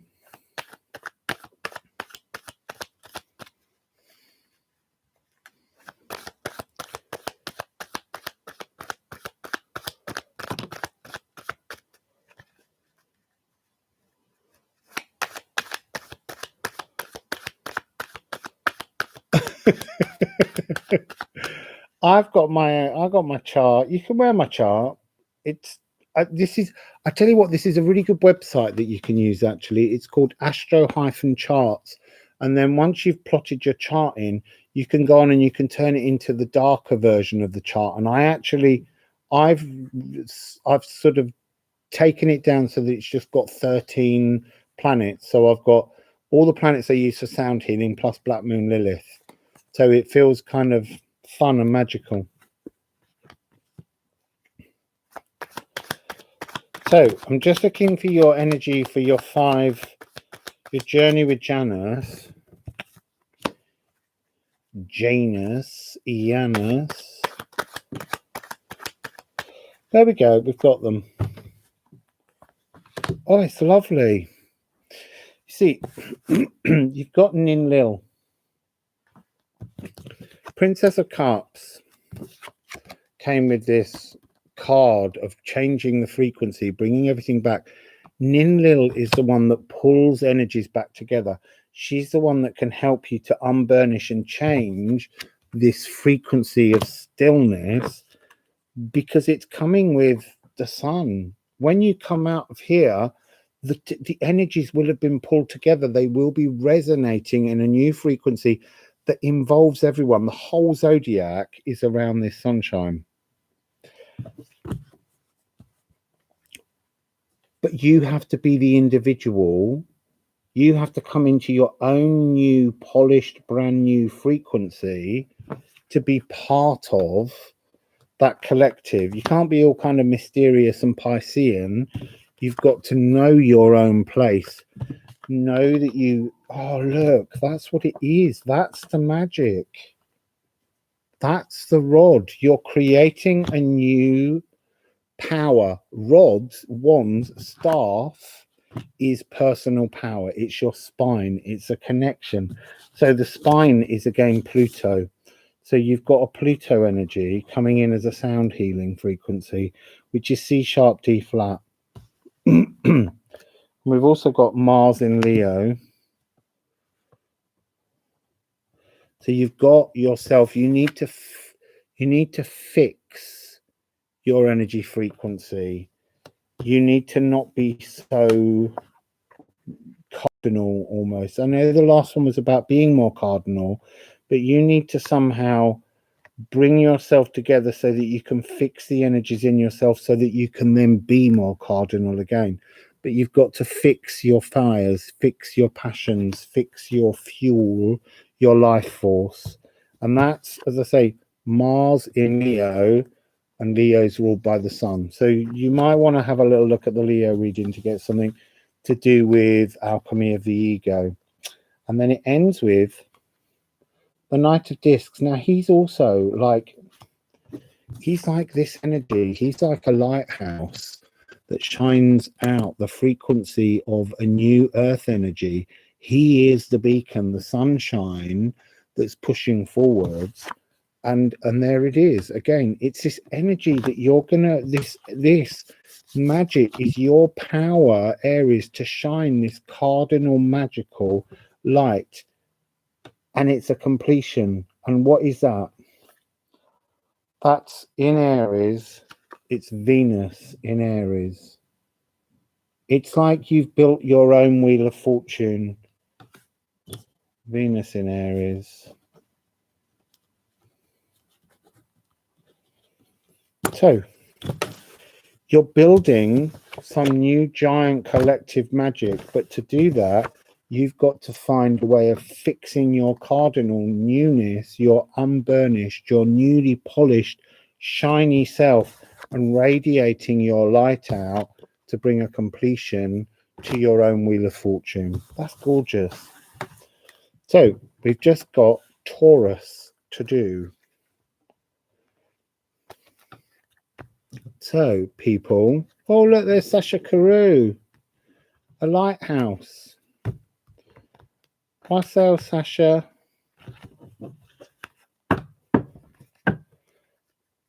She can help you with burnishy sunshine things. She does fire Reiki.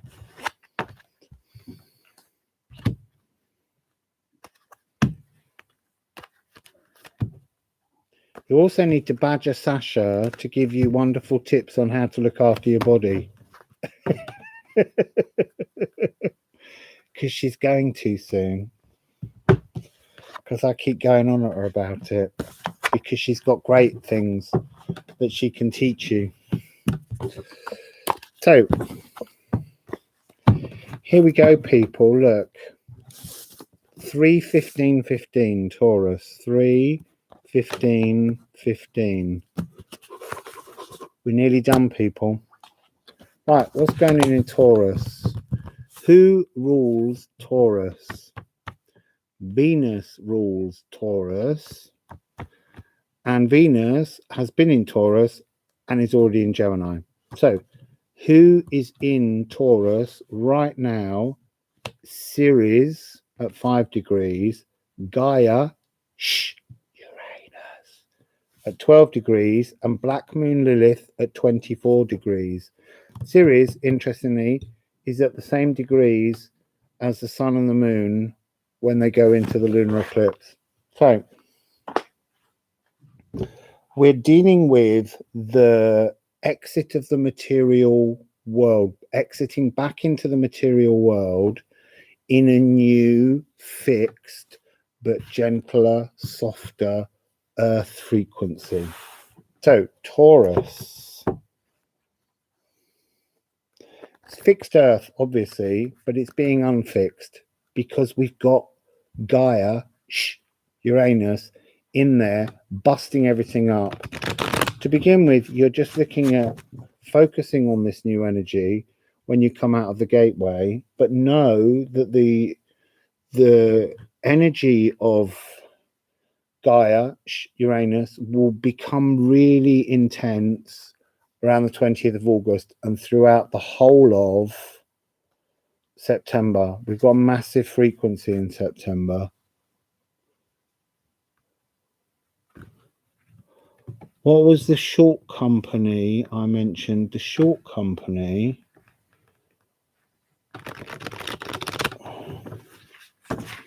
I talked so much, I can't remember.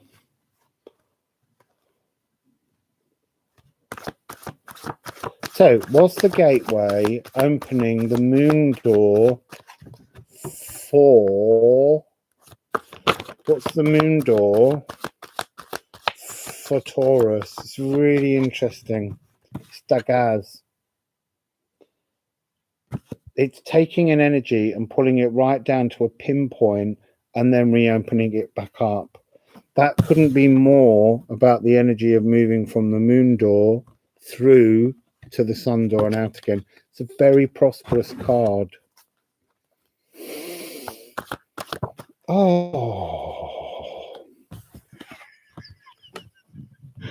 Oh, Taurus, where will you come out in hell?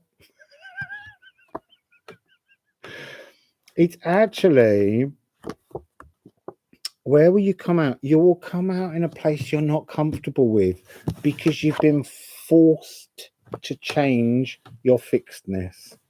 So you need a sense of humor, Taurus. You need to change these things. So this is house 2, if you're interested.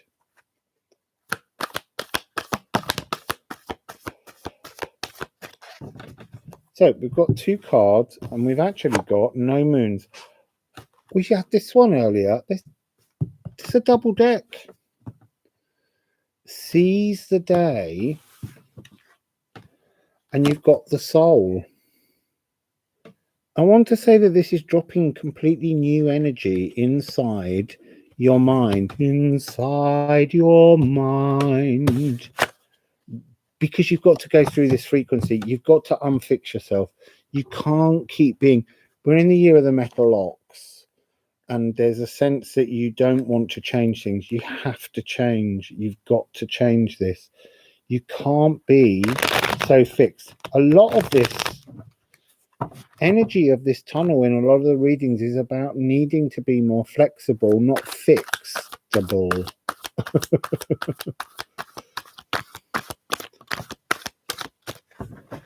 So we've got one.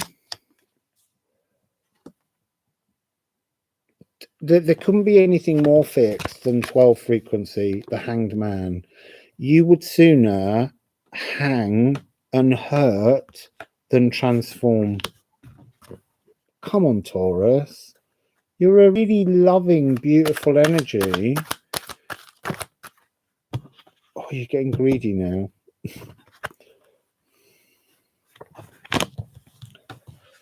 So,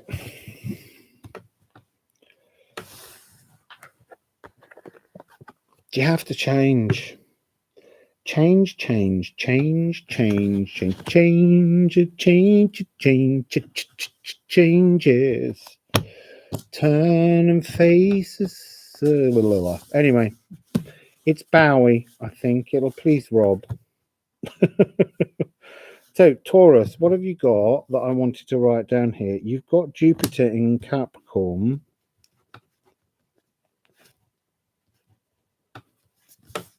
And then you've got two knights, which are two kings. You've got this card of change.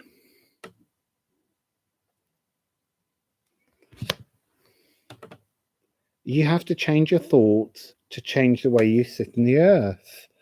To come out shining in the sun, and we just had that card, you have to change. You've got to transform, because otherwise you're going to feel like you're trapped in a hell of your own making. Only it's not a hell of your own making. It's only a hell of your own making because you wouldn't embrace the change.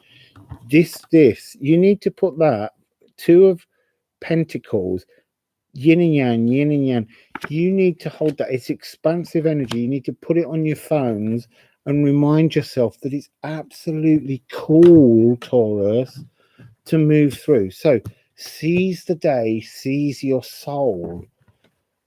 It's almost like your soul can't develop all the while you just hang in your fixed energy. Just for a moment, see the fluidity that's out of time, because an eclipse tunnel allows you a space out of all dimension, out of time, to be something else. Have a little experiment, Taurus. Find a new energy, because do you know, hell, it feels like hell, but hell is actually one of the kindest, most loving. She's the Venus inside your rigidity.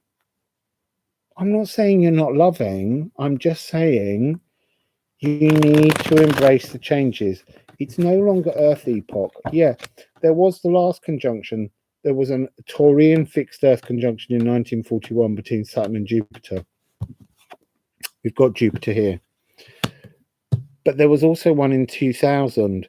And the one in 2000 is the Zoomers. And they're embracing the change that the old energy couldn't do. So Taurus, let go of being fixed Earth for a bit. Just go through this tunnel and be flexible, Earth. Be more Virgo. Oh, I'm rifling the wrong deck.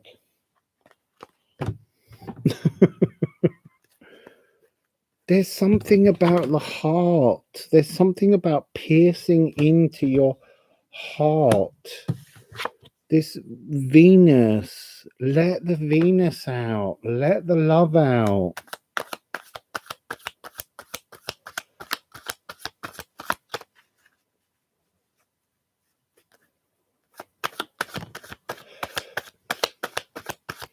Come on, let's have the journey with Janus. What's the journey with Janus?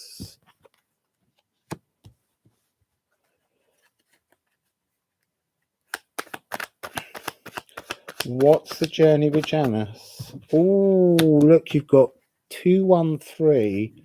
It's like 123, a journey forwards, or 321, but you couldn't quite get it in the right order. And then the other cards that have fallen, this is down, and these two, there's three, but all I could see was that. So you've got 0, 1, 2, 3, 4. You've got the combination to flow through this, but you've got it all in the wrong order. So,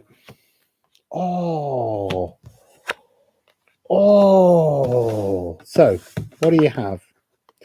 It began with these two, 2 and 1, 1 and 2, 1 and 2, the frequency that keeps you caught. But it's talking about bringing a new dominion, changing the frequency of the world around you. This card that you've got to sit with, you have to change the frequency and bring clarity to your soul. You have to change the heart of the matter, which is your fixedness. You have to bring clarity to it. You have to change your soul now. Okay, and then it's followed by the change. This is Empress energy. All that was blocked will flow. All that energy will have a movement forwards, and you won't have to feel so stuck. So this is lovely, lovely, abundant, life-giving energy. She came, the Empress, to the earth. King of Pentacles, the ultimate in earth frequency. She came to bring life to the earth. And that's a completion. It's destiny's wheel coming in. Sorry, I'm holding them the wrong way. And that is a total for you. It's not hell. It's a new beginning, but you've got to trust it. This Fool is coming out of the portal, the sun portal. This is the sun portal. You're creating a portal, but do you want to have fear and worry about it? Or do you want to flow into that energy with Empress, Fool, like a foolish Empress? The Empress would not think twice about moving into a world of new, loving, and this is Taurian energy. She wouldn't think twice about doing that, but there's something where you need to have trust and faith to do it. You need to move that on. And then 9 of Cups, the wish card, to being given an abundance of new loving energy. This Venus, Dark Eve, changing to, Black Moon Lilith. Black Moon Lilith is there to bring this light energy to you. That's what it is. She's in Taurus with Ceres. Ceres is the wronged mother. It's that energy that you don't want to change because you feel that you will be wronged. You won't be wronged. You'll be given something completely brand new, a brand new wish.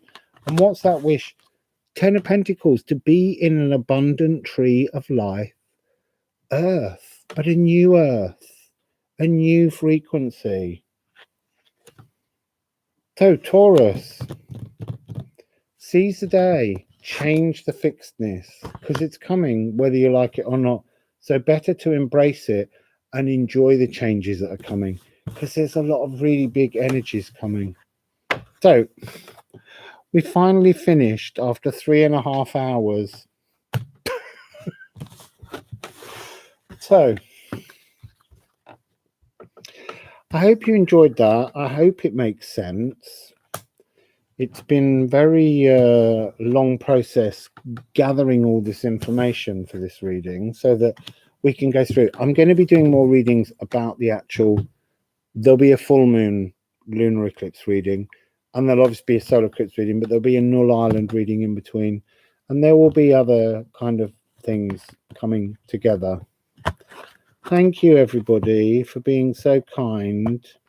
And if you can afford to, if you can afford to send me tips, send me some tips, because it would be nice to go out and buy myself something delicious to eat one day for the lunar eclipse. So it's PayPal me /wassailing around. Other than that, I'm going to blow out the moon candle because we've entered that door. And then we're going to blow out the candle where we're coming out, because we've gone through our own personal Ianus Geminus and it was smoking. So, beautiful people, just one reminder of this. The tunnel is an awakening, but it's only an awakening if you open your eyes in the darkness. You've got to go into the darkness, face the shadows, open your eyes, and you'll see just how bright the light is within you, because you'll have polished yourself. Okay, so that's my reading. I need to put the kettle on now because I'm absolutely parched. So, wassail, and thank you all so very much, and much love to all of you, and we'll do a sound healing as well soon. Okay, so wassail, beautiful people.